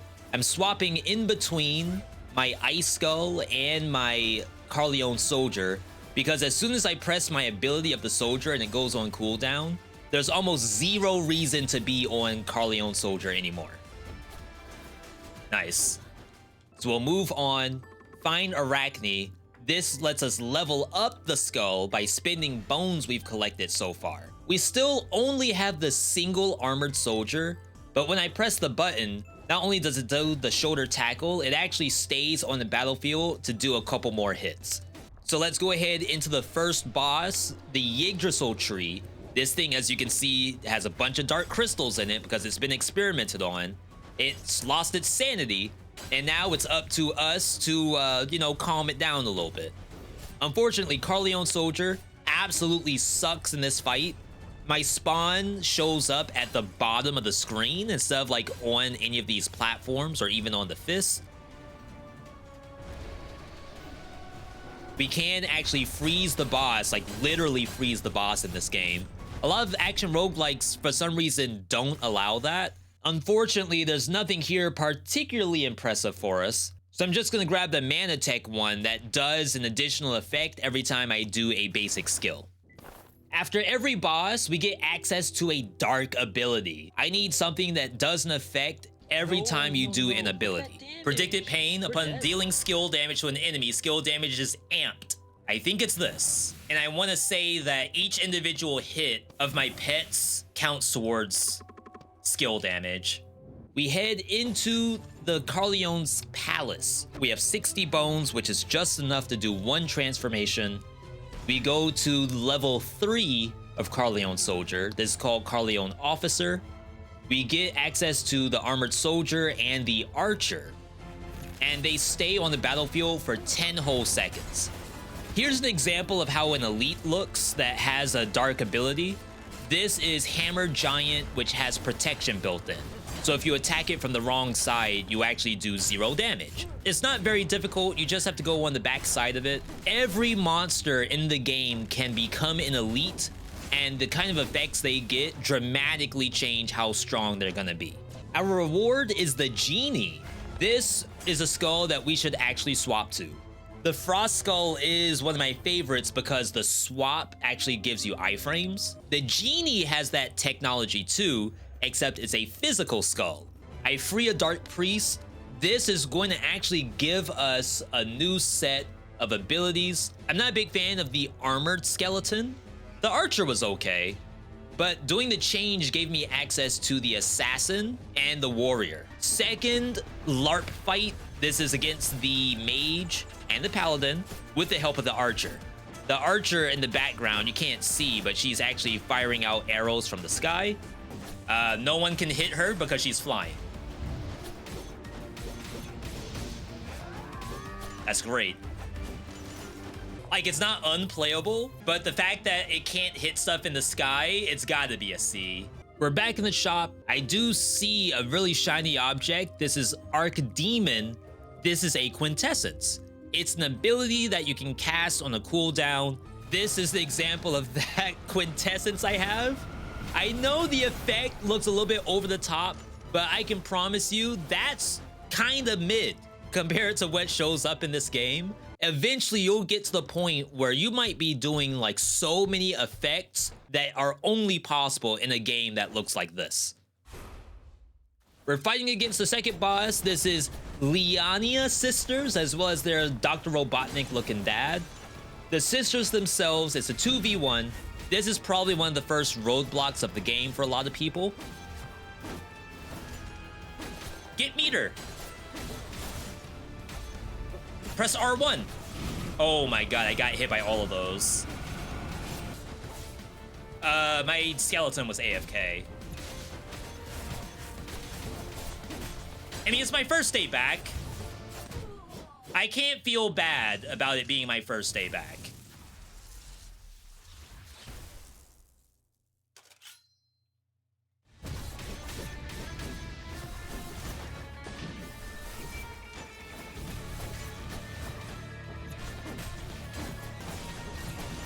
Attack! Oh my god, that was a Death Defiance procced. I didn't see the ground AoE. That's not good. Oh my god, I already lost a Death Defiance. The reward is Pot of Greed. What does it do? It gives you damage based on how many legendary objects you have. But Pot of Greed itself is a legendary, and it also counts your quintessence. And remember, I have that legendary Raven quintessence. We'll take a new dark ability. We'll get the Death Defiance one called Last Resistance. At Arachne, we're gonna get our final upgrade for 100 bones, transforming the Carleon Officer into the Carleon Commander. The third area of Skull the Hero Slayer is like an alchemy lab. This is where their experiments with the dark crystals are actually happening. But at this Dark Mirror difficulty, the monsters are so nasty. There's these pink slimes that jump around. There's this golem that fires out a laser, goes into a vulnerable stance where you can like try to maximize your damage.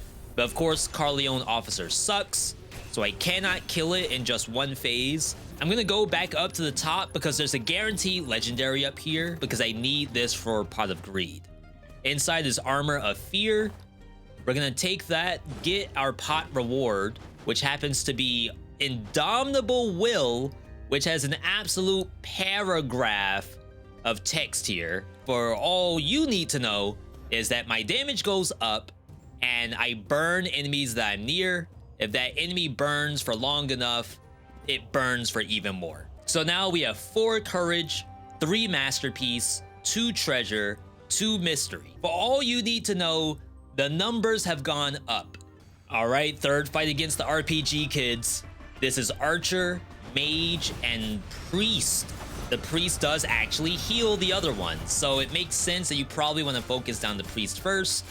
But with Carleon Soldier, I don't know who I can focus on. It's really whatever the clones decide they want to attack. I'm already about to die again. Am I that rusty?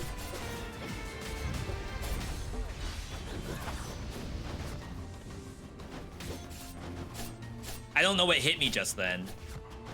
For like 17 damage, the Archer was dead. Please give me health pots. 10 HP. Nothing. 10. Runs cooked. Please, I need something. We get some bones for our efforts, move on, and use those bones to level up the genie. Giving genie 2 abilities is basically having 2 different iframes. You should probably do it anyway because it could be a very important cooldown. We can try to show that off in this next room. this has some alchemists that are actually trying to summon one of those big golems, as well as a regular man-at-arms and a dark man-at-arms. One man-at-arms is bad enough, but having one that's enhanced is actually kind of awful. Imagine playing Skul and thinking you know what's going on the screen. Couldn't be me. In the next shop, I find probably one of the best artifacts in the game, and that is called Gunpowder Sword. Every critical hit that we do causes an explosion that does physical damage. We aren't super spec'd into crit just yet. It did drop me down. I'm at Masterpiece 3, Mystery 3, so we will have to get those in line. We have our third boss. This is the Chimera, probably the second roadblock of most people playing this game for the first time. I'm gonna start off with my Quintessence, which just does massive damage. We already did about a third of the boss's HP. You can kind of see little explosions on the Chimera's body. Each of those is an explosive sword attack. It's a crit. And honestly, my pets are probably the only ones hitting the boss, so that's where all the crits come in. It seems as though every time I swap, I get a bonus skeleton out of it. I don't have this hammer guy normally, but just for swapping, it looks like it comes out naturally. At Arachne, we actually aren't leveling up any more skulls. So in Dark Mirror mode, we have a mechanic where we can spin bones for stats. We're prioritizing damage and HP. We come across one of the worst monsters in the game. This is the Demon Hunter. It's a terrible fight. This is probably a monster that can never be interrupted, if I were to guess. Just let the homies kill him. Oh, he's back. Because it's like the most OP monster in the game. This skull has no iframes. So it's like if you get hit with it. Yo, someone just talked about Champion. They said Champion got nerfed. That's a sell. Strike Mystery, crit damage. Using a skill increases physical attack. Gives you crit rate stackable. Mystery. Lose this. Lose our courage again. Pick this up. And then potentially have strike later. Oh no. It's my worst matchup. Next to the Hunter. He hit me with a Kurosu. It's like, I don't know where he is. Actually, my summons should be able to automatically find the right one. Oh, and we have auto tracking on the Alpha Strike.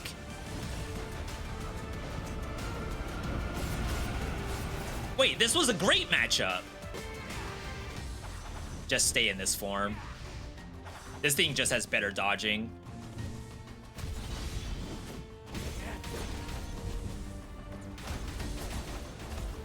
Get in there, people. Why is that one AFK in the corner?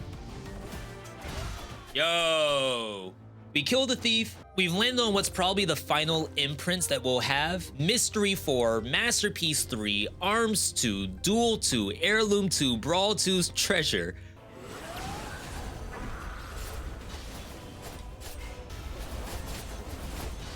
All right, one down. All right, swap. Get ready for a big R1 summon fest. Right here. It's okay if we take damage. Why did I teleport down there? See, you thought you could understand what's happening in this game? Not anymore. Not when stuff like that's happening. Nice. All right. Winnable, by the way. So there's really nothing to do besides head into the final boss. This is against the first hero. Really like the strongest of all the heroes that the humans have. It's gonna have a couple of different forms to it. So first hero, Sword of Carleon. He has a lot of melee attacks. He has command grabs. He slashes the whole screen. He dashes at you. It's really like a complex dodge pattern that you really don't know the first time you see it. My apologies for like camera position too. I didn't know that he would be like right behind my camera, especially where I have to dodge too. So hopefully you aren't missing too much. That hit me all the way in the corner. I can't believe I wasn't safe. All right, so phase 1 is done. Sword is broken. He starts initiating some kind of dark pact and turn into the dark hero. This is actually different than like a normal run of Skul the Hero Slayer. He does not do this in the normal run. He does the light form instead. Phase 2, not that good of a matchup either, because he jumps around too much. I don't know if my skulls will actually hit him. They're trying their best, I guess. Oh, he's invulnerable up there? No way. I always get hit by that. They're doing nothing. When he comes back, this hammer one still has not attacked him even once. I don't know if that's a bug. I don't know if they have like a specific aggro timing where if there was no monster when it was summoned, then it decides to not do damage. But this has been like probably one of the worst versions of this fight I have ever had. In fact, this fight is gonna go for so long, I'm gonna start seeing attacks that I have never seen before. I get command grab, this heals him. Why he has a command grab that heals him, I have no idea. All right, repeat. My damage is really bad. Typically, he'd be dead by now. Don't even know where he is. How did he grab me again? Did he teleport across the screen for that? I've never seen this move before. And he's invulnerable, apparently. Wow. I actually did. That's probably the worst I've ever done in that boss fight. And that's it. That is a completed run of Skul the Hero Slayer on Dark Mirror, but they did an update where there's now a victory lap after the Dark Hero, which I think leads to like true ending +2 or something. But I hope you enjoy this as we start to boot up game 7. All right, let's hit it. We're 7 hours and 40 minutes into this, by the way. Shape of Dreams.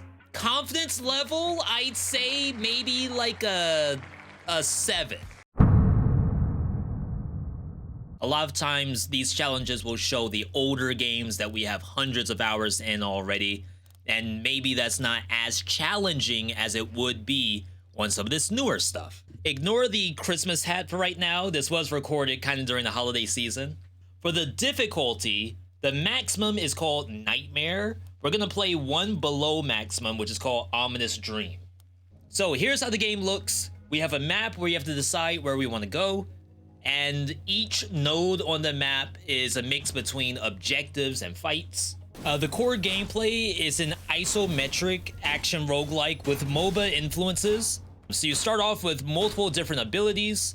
We have a Q, W, eventually we'll have an E button, and R, as well as a passive. The way how this character plays is that we're gonna want to use our basic attack as much as possible. It does really good damage and heals us on every hit. The little dashes that we do is from the R button, which is actually her ultimate. My Q does a burst of damage, but removes some of my HP. I'll get the HP back after a little bit of time. As you play through the game, you'll find new memories that can go on any button. And then you're going to augment these memories with these little chips that we'll find. I come across Ice Shield, which is something that I honestly prefer to use whenever it shows up. This provides some very needed sustain in the form of a barrier. It's self-casted, we press the button. It does have a cooldown though. So whenever we use it, we give ourselves a shield and then it explodes, doing damage and healing me in the process. We can level up any of our memories as well as the chips that we are using on them. I think those are called essences. And that really covers the roguelike features of the game. So I'm looking at a Glacial Essence of Frost. This is going to give me maximum HP based on using cold attacks, and then deals damage based on my max HP. So you can imagine with the ice barrier and any other ice thing that shows up, we'll be able to stack a lot of max HP on this character. In the second biome, I come across the shop again. Inside is a cold ability called Permafrost. This is actually an ultimate. I'm going to choose to get rid of my own character's ultimate to use one that's purchased from a shop, and I usually never do that on this character because hers is so good. I've actually never used this thing before. It does a massive hit of cold damage and freezes enemies. It also gives you a big barrier and armor. And look, we're starting to find stuff that works specifically for cold. When this memory hits an enemy, gain a barrier that lasts for 2 seconds. If it's cold damage, the effect is almost doubled. If you can't tell, each individual memory we have has 3 slots. Each individual slot applies a ton of different either damage or utility to whatever the memory happens to be. We have so much barrier now because I'm constantly getting it for my cold damage, and then worst case scenario, if I take too much damage, I pop my ultimate. This game looks kind of similar to a Hades. Really? I would say this is probably the farthest I've seen from a Hades. I'm not saying you're wrong. Maybe just because it's top down, like isometric. No god boons here. No story that you have to go through. And then this is like pretty complex build making instead of just, you know, you have a hammer and a god and that's, you know, kind of it.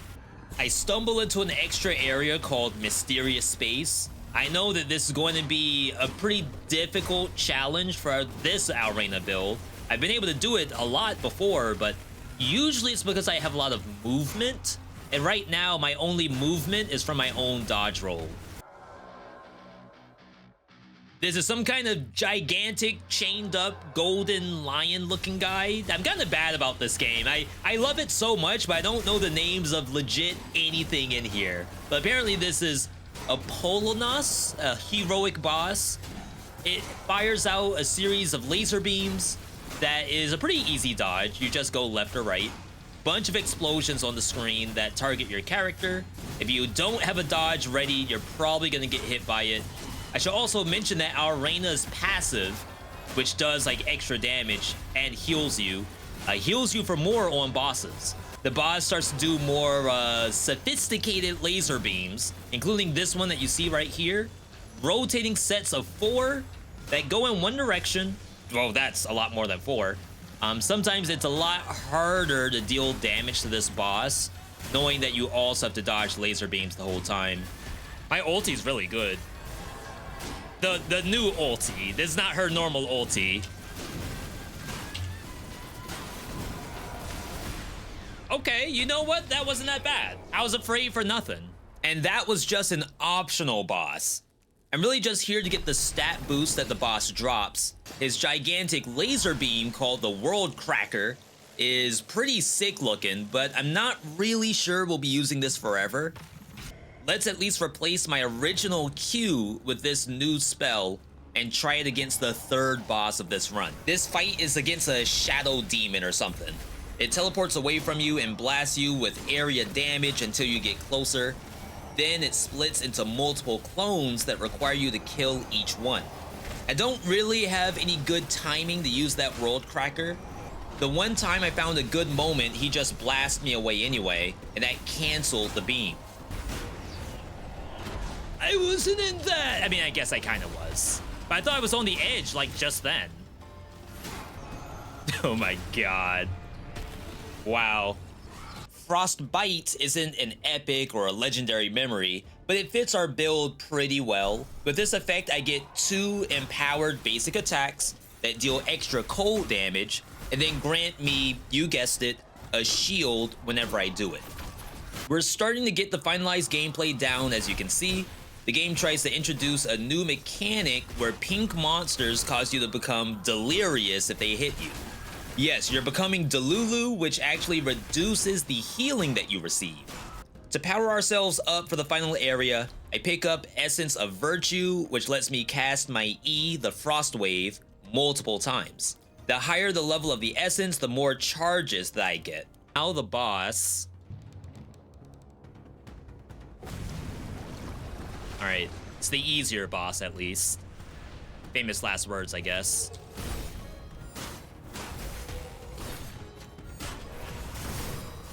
Can't be frozen.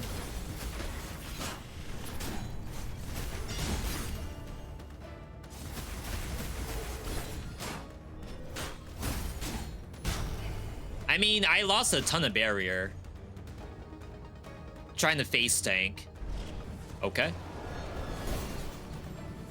My W doesn't give me that much barrier at all. What is this? Oh my god, I opened Microsoft Edge Game Assist. I don't know how I'm doing that.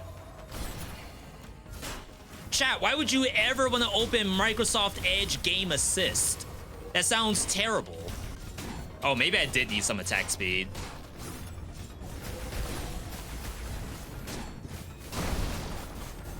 Never seen that move before. All right, I think our damage is a little weak. I have good survivability though.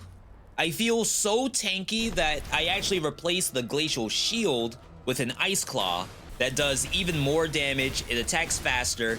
It still does cold damage, but it heals me instead of giving me barrier. However, the last biome, I make a huge mistake where I stay on the map for too many spaces and get stuck fighting the hunters that have been destroying the previous spaces that I've walked through. These monsters have a ridiculous amount of area damage as well as barriers of their own.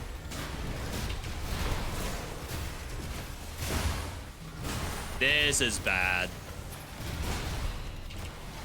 I am just knocked up forever. That was my Death Defiance, I think.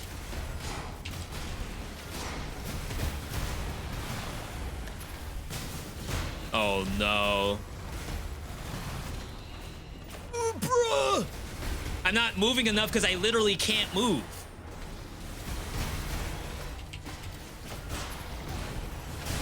Okay. Hunter has become the hunted. That's it. That's it. I can't move. We got our ulti. Wait. We're okay. Maybe. How is there more?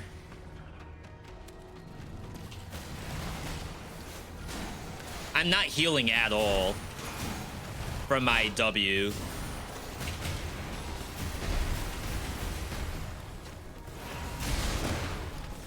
Sorry, chat, I can't talk now. Big things are happening in my game. No, no, no, no. This is not fair. Okay, I'm out of the hunters. I have literally 1 HP.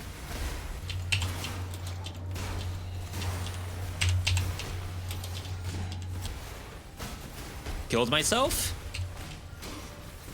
Something about that last encounter. I must have been missing every Ice Claw. And I lost a Death Defiance because of it. We have one thing left to do before the final boss, and that's to get past the door guard to the final shop. I'm so tanky, this thing could not possibly kill me through the amount of armor and health I have.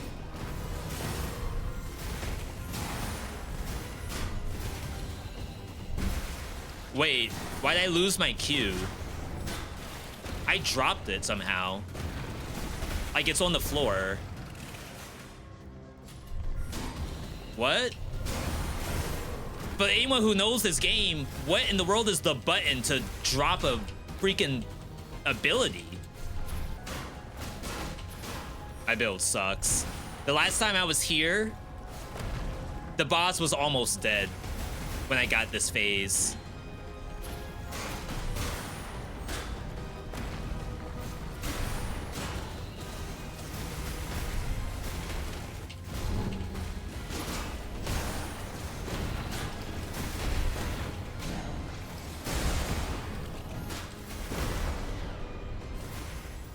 Wow, I ulted and I went back up to 98%. I have haste whenever I tank a hit, speeding up my cooldowns, health restoration for 6% of the damage I deal, and my cooldowns get reduced when I have lower health, assuming I lose any health at all. And finally, cooldown reduction every time I do a melee hit on an enemy. So now it's time to test this out on the final boss. Does this play anything like Hades? I'm gonna leave it to you to watch this boss fight. And then by the time this boss fight is over, you can tell me if that looked like a Hades boss or not. I have my suspicions on what's gonna happen, but it's really up to the viewer to tell me if this is a Hades or not.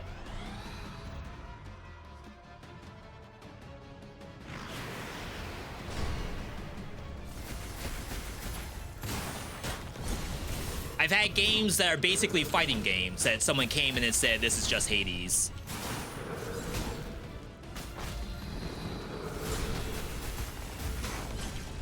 All right, we lost our barrier. We're at 70% on ulti.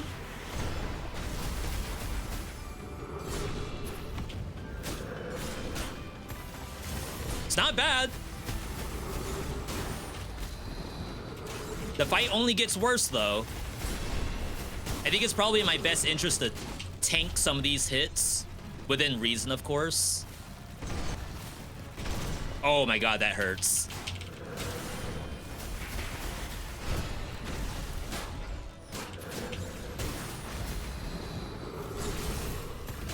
I hate that he's invulnerable. All right, good phase one.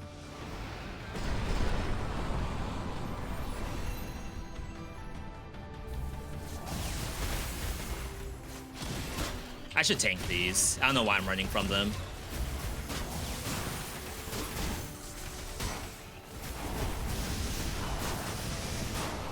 I can't tank these. He blew through all of my shield from my ulti. Immune? Ah, right.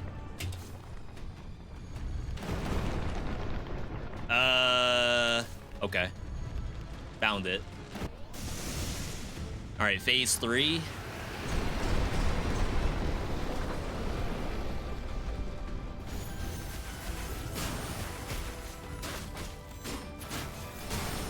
This actually should be easier. Because it's kind of hard to dodge his attacks anyway. So this is better if you can base tank. Within reason, of course. That's healing cut. He deleted my skills. I don't know what does that.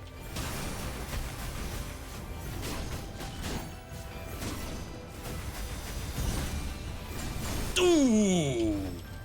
Wait, he's not dead. Yo. Oh, baby.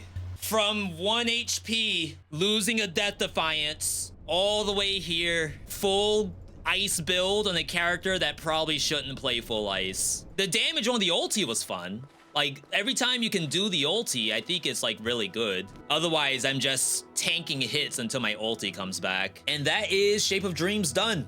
Again, a fairly recent game that got huge praise by a lot of roguelike fans. And don't forget, this one's co-op. Check it out if you haven't already. Spin the wheel. There are only a couple of games left for me to keep this list, but not have it show up on the wheel. Okay. The only game we have died in this challenge, Dead Cells. I just have to be more careful, I guess. Dead Cells. The game that I have the most hours in and the most confidence. Dying here on game 1 was a pretty funny turn of events.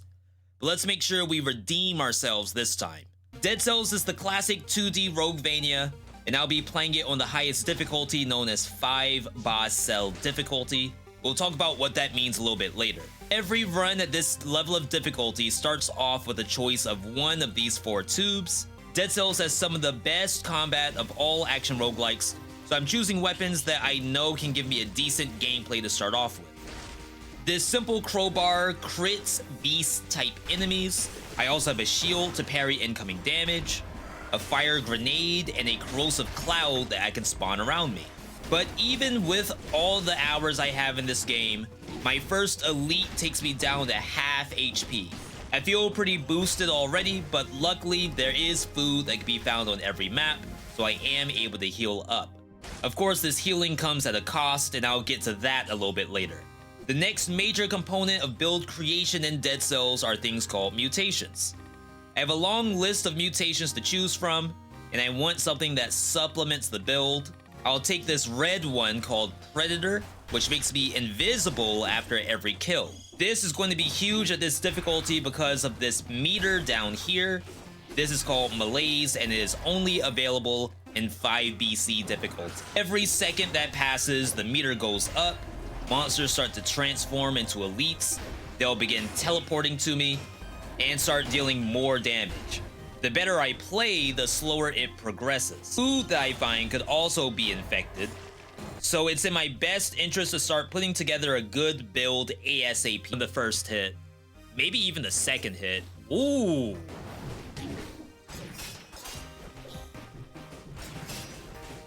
So like you could dash into spikes and you won't take damage.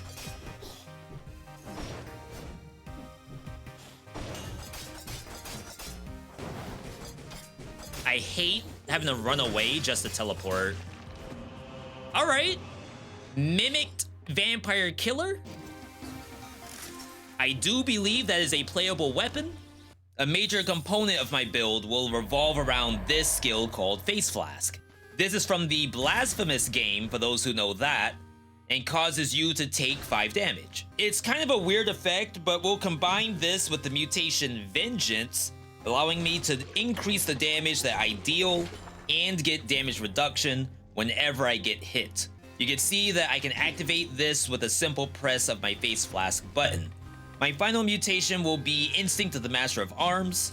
This gives me cooldown reduction for every critical hit I perform, which is happening with my Vampire Killer, a weapon from the Castlevania DLC. I don't want to confuse you too much, so let's see how this works on the first boss. This thing is called Conjunctivius. It's one of the 4 available first bosses. We have to catch this thing on fire using our flamethrower and Face Flask to get maximum damage on our Vampire Killer. This does extra critical hits if the monster is on fire. Once her HP is low enough, she'll summon tentacles that jet across the screen. Easy enough to take out with just a parry and a few flames. Rinse and repeat, and that's a dead boss with no damage taken. In Dead Cells, if you beat a boss without taking any damage, you're offered one legendary version of one of the 170 plus items in the game. This time I get the pickaxe. This thing does more damage if you have more gold. That's the legendary effect. I'm gonna apologize to you now. You can't see exactly how much money I have because the speedrun timer is in the way. But trust me, you take this thing whenever you see it. This will require me to fully swerve into a new build. First off, our mutations. We have Damned Vigor. In the event I die while holding this, I get left at 1 HP. We have Get Rich Quick. The more kills I get in a row, the more money I get. And then we're still taking Vengeance. That's more damage whenever I hurt myself face flags. This pickaxe hits hard. I'm doing 15,000 damage on the first hit in the beginning of the graveyard biome. By the end of it, I'm doing 33,000 damage on the first hit at over 50,000 gold. At 80,000 gold, I'm doing 63,000 damage. These are absolute bonkers numbers, so let's see how this looks on the second boss, the Giant. With a mix between Face Flask giving me Vengeance and Grapple Hook giving me a big damage bonus on my next hit, we're possibly hitting the cap on how much damage the boss can take in one single hit. The only way we can screw this up is by hopping into an awful map like Derelict Distillery.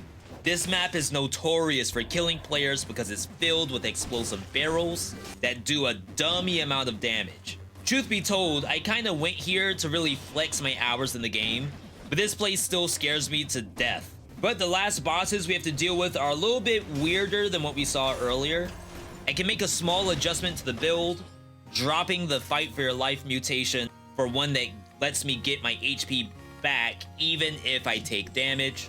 But let's see how this pickaxe build does on the final 2 bosses of Dead Cells. These are from the Queen and the Sea DLC. She lived. All right, so she needs 2 hits. All right, I pop this first.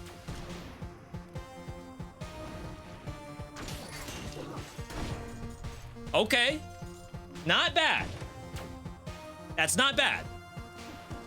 I am on board with that. Subscribed even.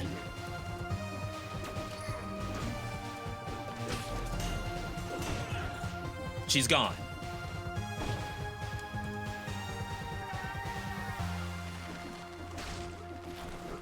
Whoa, did you all see that? She glitching.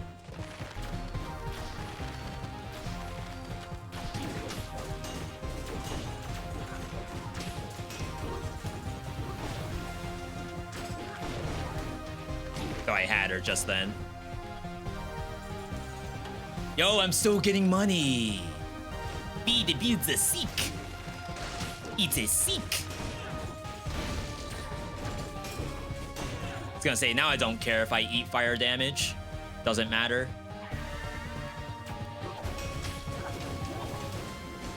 I think she was bouncing off of me. But notice the enemies take their own damage from Reflect. She's basically full. The legendary effect, Reflect damage proportionally to any attack received, does nothing. So parry, chain, Dedge. I'm not really 3-shotting them.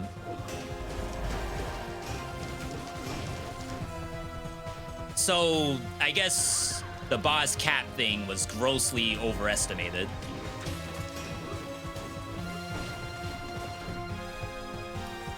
But not bad. I would say that was still very good. It could have been much, much worse, right? Yeah, I count our blessings. Blessed by multiple legendaries in this run.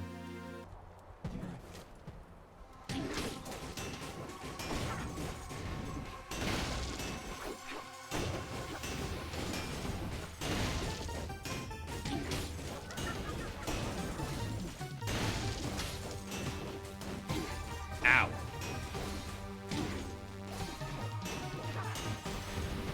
Get her! Oh. El Die has been cast. Oh, yeah. Gotta stretch it out after that one. Not bad, people, not bad. Y'all said don't play a meta build. I assume Gold Digger Legendary is not meta. How could you possibly expect that to happen? We saw bad legendaries. What do y'all think this means? Does that mean that the rest of the world has zombies, or is that boat just from the other side of the island, just doing circles? Like, how are you supposed to know? And that's it for Dead Cells. And to be fair, I shouldn't be losing at this game with how many hours I have in it. But hey, even the best of us still take a loss sometimes. Yo, Chris, I'm at 0% confident on Risk of Rain 2. What about Tiny Rogues? What's your confidence level here? A game 9 Tiny Rogues is actually kind of horrifying.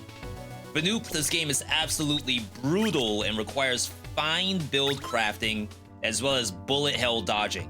So to start off, we pick a character among the bajillion available. I'm going with the Gunslinger. This guy specializes in a mechanic called Lucky Hit. We'll want to keep that in mind as we hop into the run itself.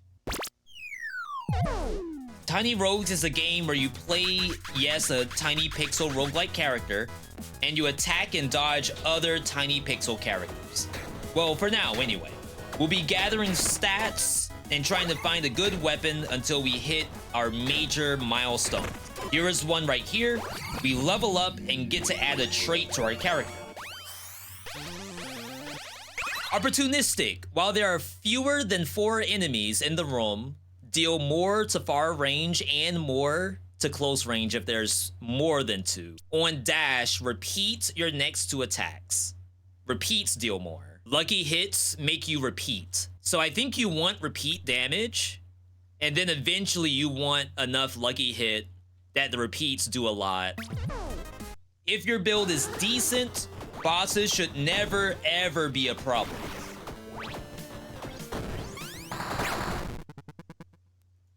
Phase 2.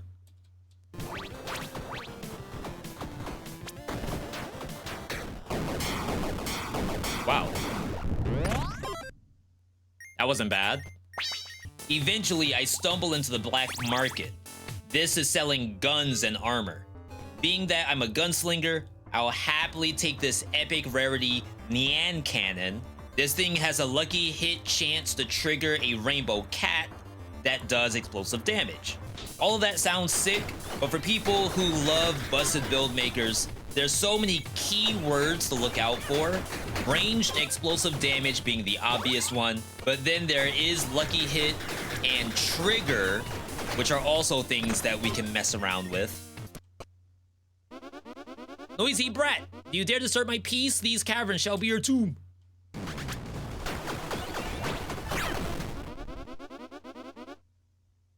Your pestilence rattles my stones. I'll crush you with dust. Wow. Chat, trust me, it gets harder. That was nothing. The second boss gives us exactly the kind of gear we need to find. These demolition gloves are part of a set that gives explosive radius, as well as another keyword, crushing hit. I only have one piece of the set right now, so let's keep going. My second trait is called Swagger. Every 4 seconds, I trigger all my dash effects. Currently, I have crits on dash, but later this could give me some really easy access to 6 synergies. Who disturbs my slumber? You shall pay for this with your life. I am immortal, creature of the night. You cannot defeat me.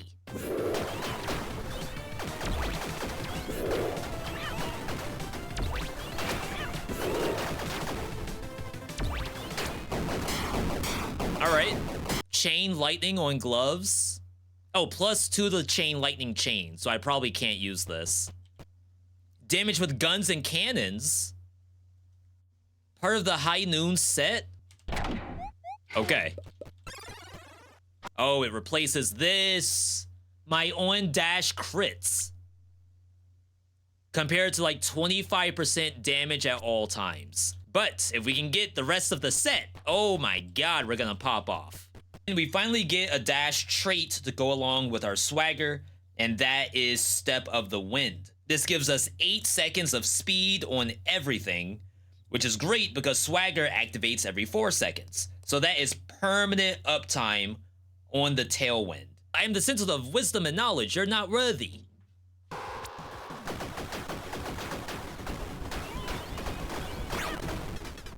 I've tolerated your disrespect. This sacred place will be your grave. Wow, that got me.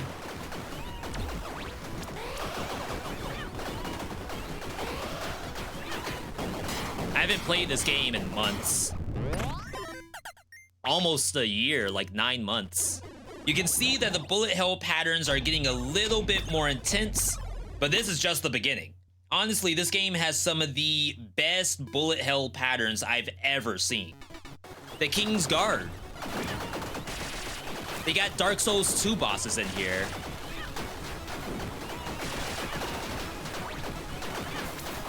Wow, I actually messed up that dodge. Didn't even have to press spacebar. It just used a soul heart, so I guess it's okay.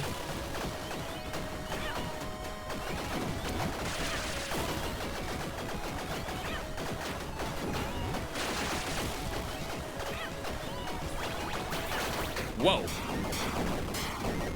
No idea what he was gonna do just then. Please don't just be a bunch of money.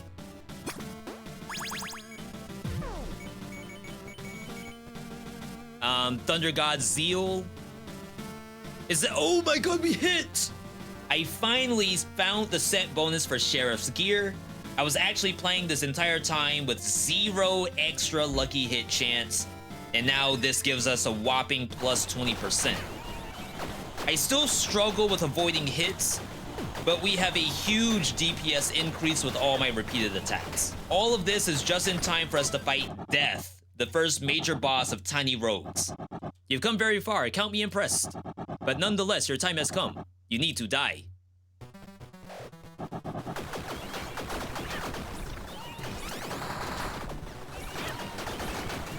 I didn't have to dash there.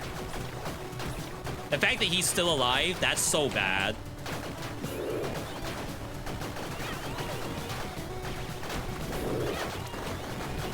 But it's such a good bullet hell combination, I love it. This is one of my favorite bullet hell combinations.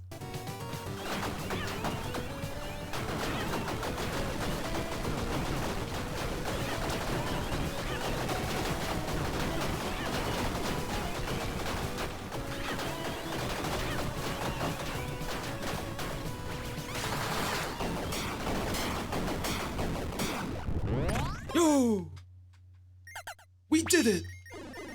For most folks, this is going to be the last boss of the game until you start pushing for true ending. With Death defeated, I decided to go for a victory lap down in the Burning Hells. This is one of the true ending paths. You either go for heaven or for hell or a neutral ending. Burning Hells is full of demon enemies and the bullets from them are even crazier. Our only rewards are more stat boosts, so the build better be good enough to fight the last 2 bosses. What brings mortals here? I ponder whether you stand before me out of bravery or folly. I'm Tiamat. The rise of the Infernal Queen. The rise of Tiamat.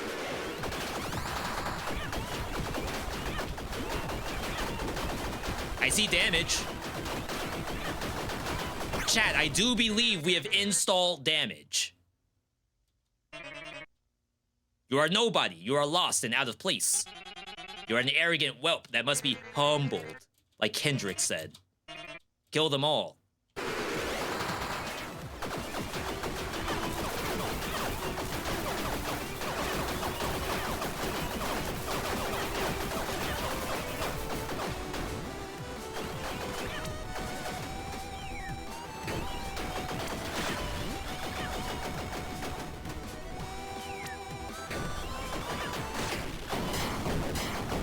That one wasn't that bad.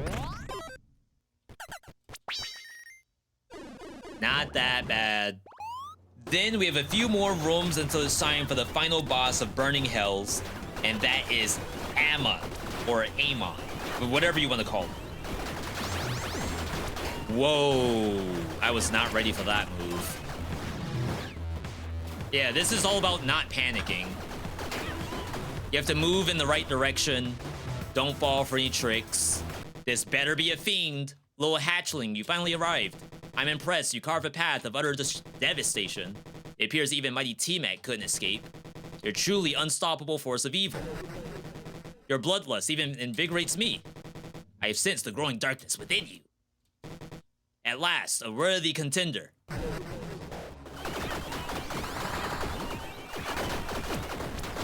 Well, definitely dodged in the wrong direction.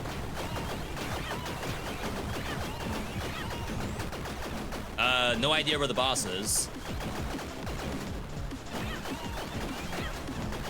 Has anyone seen the boss?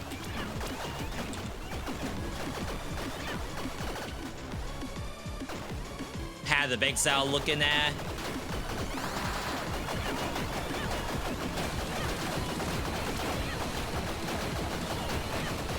Alright, phase 1. You've proven formidable, but don't presume you've bested me yet. For eons, I've been ruling the burning hells with an iron fist. Countless souls have fallen before me, their struggles forgotten. Let me tell you, defeating you will be a pleasure unlike any other. Prepare yourself for imminent doom.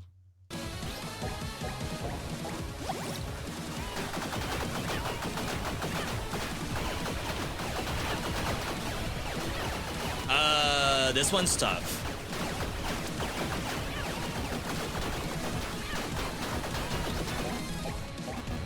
Why can't I move while I do that?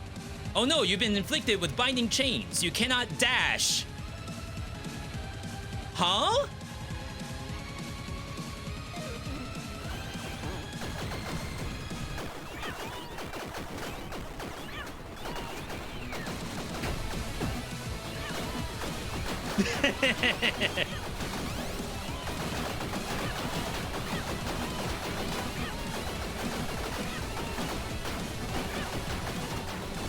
Oh my god. I clicked. Where did I click? Where did I click?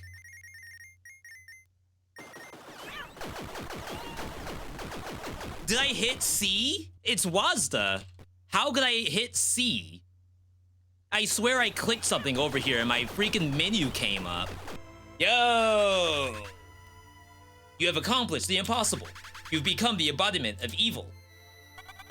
All hail the conqueror. The new infernal overlord. We swear to answer to you. May they herald in a new age of evil. A mortal no longer. Now ruling the burning hells. But even the glory of becoming a god eventually fades into eternity.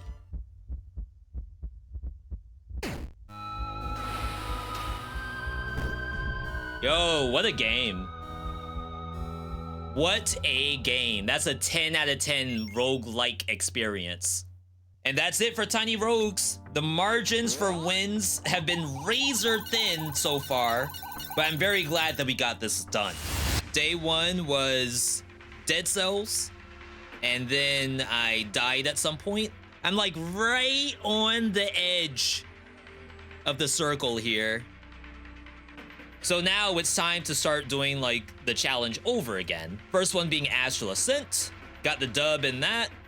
We don't lose when it comes to Astral Ascent. One Step from Eden, a game that in like most circumstances, you can't really just hop back into. We now have BlazBlue Entropy effect. Busting out the Hakumen. This is difficulty 51. Got the win there, swapped over to Hades 2. Someone said this game is trivial. I mean, I won, but I wouldn't say it was the easiest win of my life. After that, swap over to Skul, the Hero Slayer. Picked probably one of the worst skulls in the game. Almost choked. I was doing negative damage. I was healing the boss. We got the win in Skul. We had to play Shape of Dreams. I get giga massive shielding.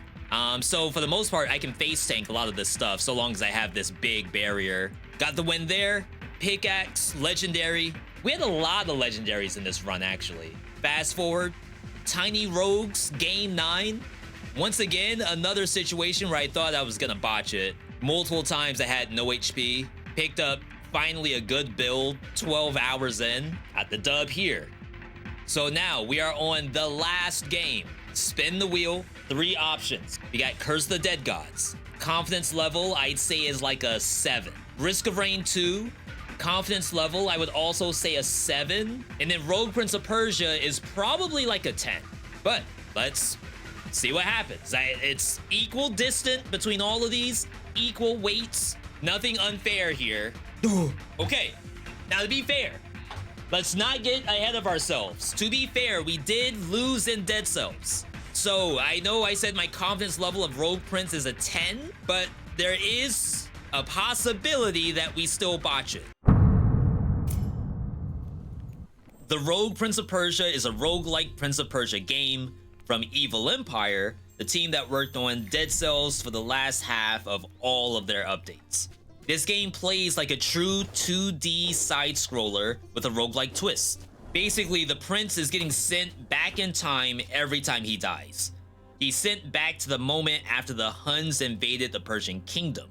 His task is to defeat the invaders as well as cleanse the corruption that's taking over the land. Weapons are a major part of this game, so I'm starting off with a scythe that can teleport behind monsters with a special attack. That's a boss weapon? Dang. All right, apparently not OP enough that it can just ignore mechanics. In the second biome, I find medallions. This is the part of build crafting where you can equip stat boosts, enhancements to your parkour, and even elemental effects. All of these are required to fight enemies like these elites. I decided to swap out my weapon too. We found a medallion that does damage on the weapon special attacks, which has really good synergy with this trick sword that can swap between a small dagger and a big greatsword. Let's test this out on the first boss, Beru.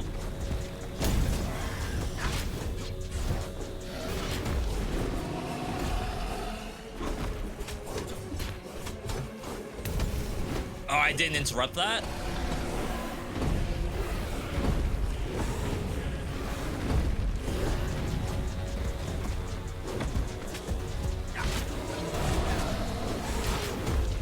I almost feel like you just stay in big sword mode. All right, phase 2.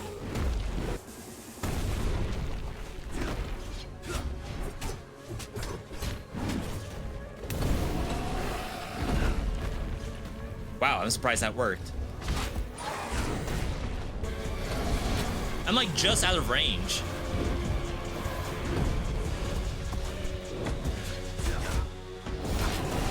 Almost there.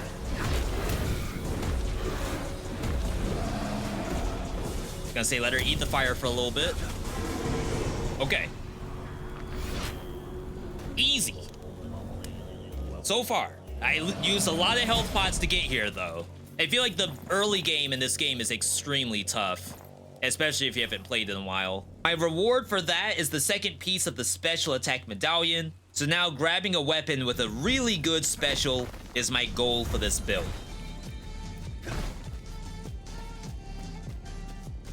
This is... Oh, it's the chase sequence. Crap.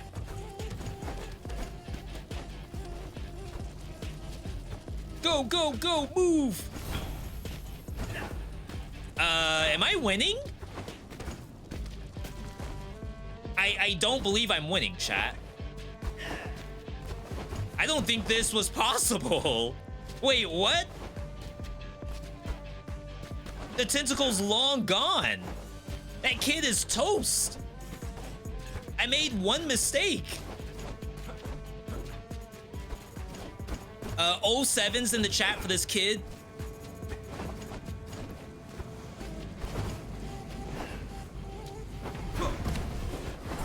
Oh my god. There was literally no chance. Unless I'm just bad. Maybe I'm just bad. This biome is oftentimes the toughest one of the whole run. With difficulty modifiers turned on, there are monsters that don't even belong here that are starting to spawn. And they are actually pretty awful. Oh, we want to kick stuff into stuff. We get extra money if we do that. I didn't know that thing has an extra attack at the end.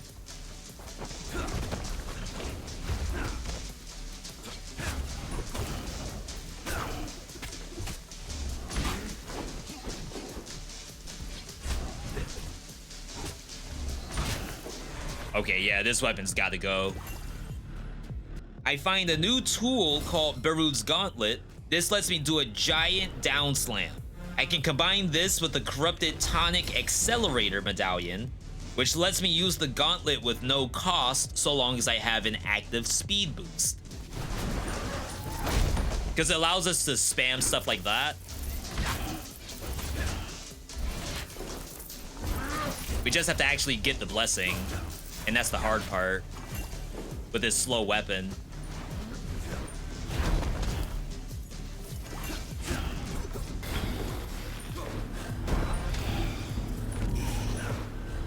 I mean, I get a reset, so I might be able to just spam the slam so long as I have monsters. I do have another difficulty modifier turned on, which gives all of my weapons durability. So before I lose the one I'm currently using, I swap to the twin dagger. This is a weapon with a really sick dash attack for its special.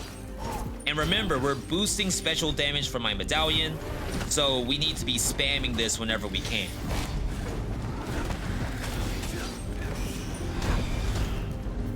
It's time for the second boss, Callie. This is the daughter of the Hun leader. If she beats me, I have to marry her. Those are the rules. Don't ask why. Okay, we did the same thing. He summons ads, launches projectiles all over the screen. Some ads will self-destruct. Areas will catch on fire. There's a lot going on in this fight, but it's kind of a controlled chaos, especially with my slams and my dashes.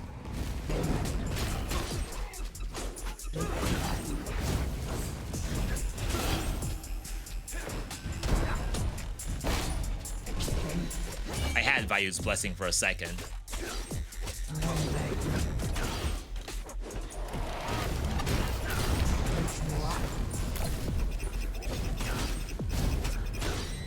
About to say, just no easy way to play this.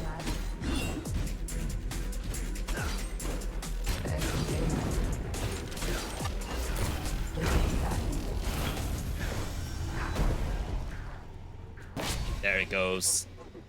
All right, not bad, people, not bad. With Callie dead, we have one area left, which is the final biome. It comes with our final shop, one that includes 2 huge upgrades. One is a medallion that causes me to explode while I have a move speed bonus.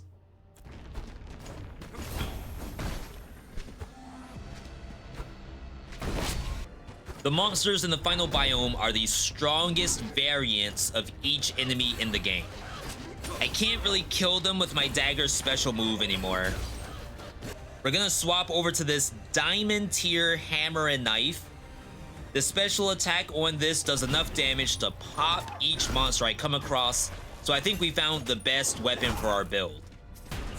Devolver Digital and stuff like that. Oh no!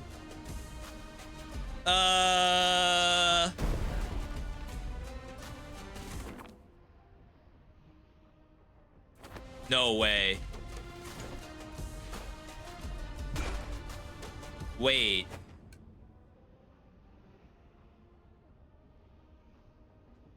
Did I hard lock us over here?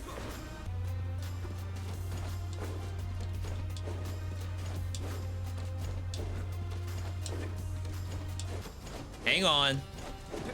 Because I've never been hard locked in this game before. And I have a decent amount of hours in this game. If there's one way to lose this challenge, it's literally getting hard locked with no escape. How high can I go? I've never had to do that before. Wait, if I don't have oh, we have infinite energy, so. Ooh. Wait, that was kind of sick. That was on purpose. All right, as I said, I think I get 1 health pot. We have $1,000. I don't think there's anything else in the shop. No. All right, boss time. Probably have to heal at the start of it. Uh-oh. Uh-oh. Your shame and defeat has kept you alive, Prince. Yo, calling out the man's daughter.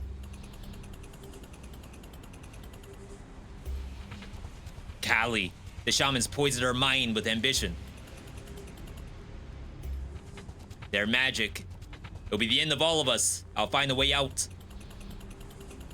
Yeah, there was a Path of Exile boss that has something similar to this. The magic has not diminished my resolve. This has a good track to it. I wish I had a different skill, a different tool than the slam. It's gonna be kind of hard to spam this. Oh wait, I take damage during that?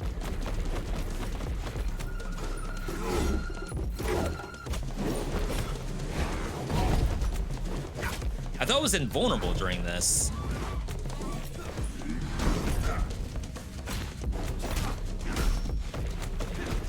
Messed that up.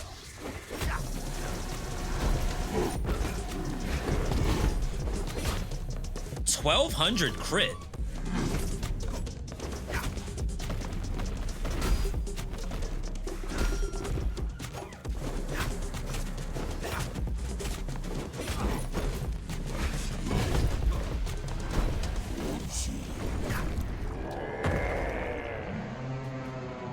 Phase 2.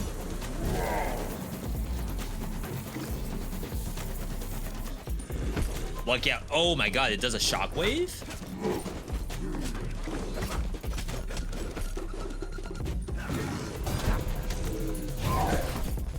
Bruh. Like I said, I have a few hours in this game, so I know exactly how this guy works, even if it looks like I take a bunch of damage.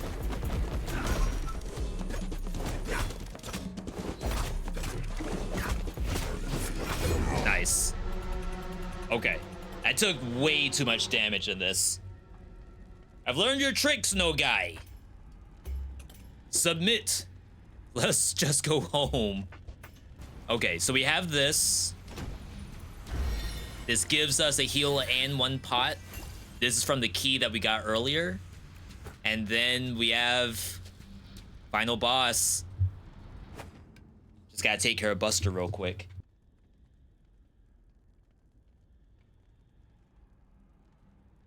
All right, now I'm not 100% sure if I can do this with a cat in my lap. He doesn't really even like being in my lap, to be honest. Like Airless's lap, he'll stay there for hours. In my lap, he'll jump down immediately. So I don't know what his like plan is, why he's acting all extra. Not that you all can even see.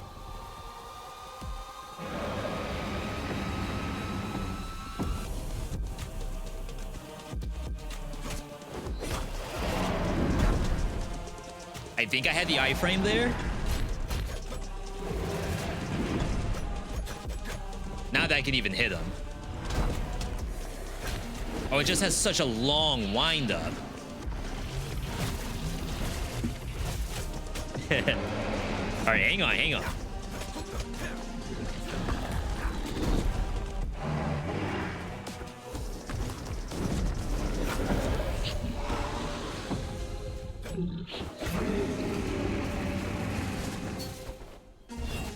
Got hit. I didn't see the torpedo up top.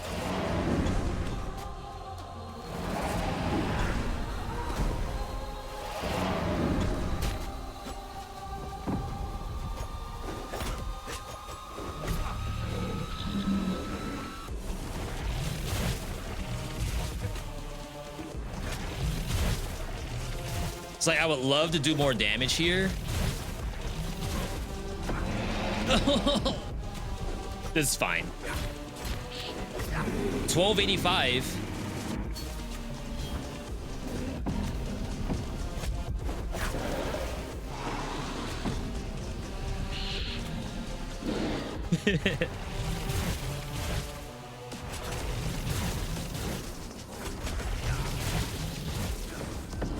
It's like I can't adjust that angle to save my life.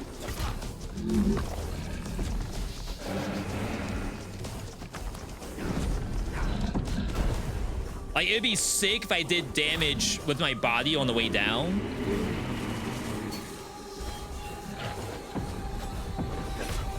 So it's like, at best, I might get the 1200. Oh my god.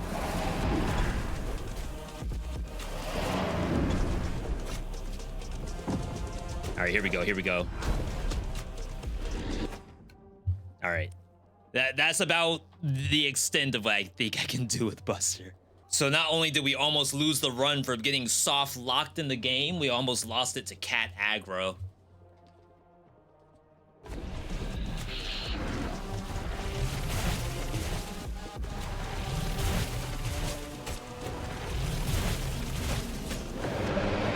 Okay, that should be it. Hold. Talk.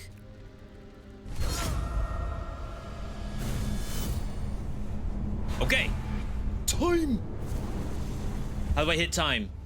Time. Yo. Oh my god. That actually had me really worried at first because I was using a health pot in every single biome. Reduce invincibility window after being hit. Enemies have 7% chance to avoid fatal blow. I hate that. Protective auras can no longer be broken by thrown enemies, projectiles, or rocks. I hate that one too. So as I said, when you win, you can choose what the next difficulty modifier is. You don't have to turn it on if you don't want to, but it's an option for you. But there you have it. 10 roguelikes done in a row, no deaths. Took us 14 hours, 12 minutes to do so. I couldn't have asked for a better outcome except for one single thing, and that would be a like from you. Maybe even a subscribe to see more roguelikes that I play. Maybe even you joining to become a channel member and becoming a certified VIP. If you have an idea for a roguelike to add in for Spin the Wheel on hard roguelikes, let me know down in the comments. Maybe the next time we do one of these, we'll be playing your game.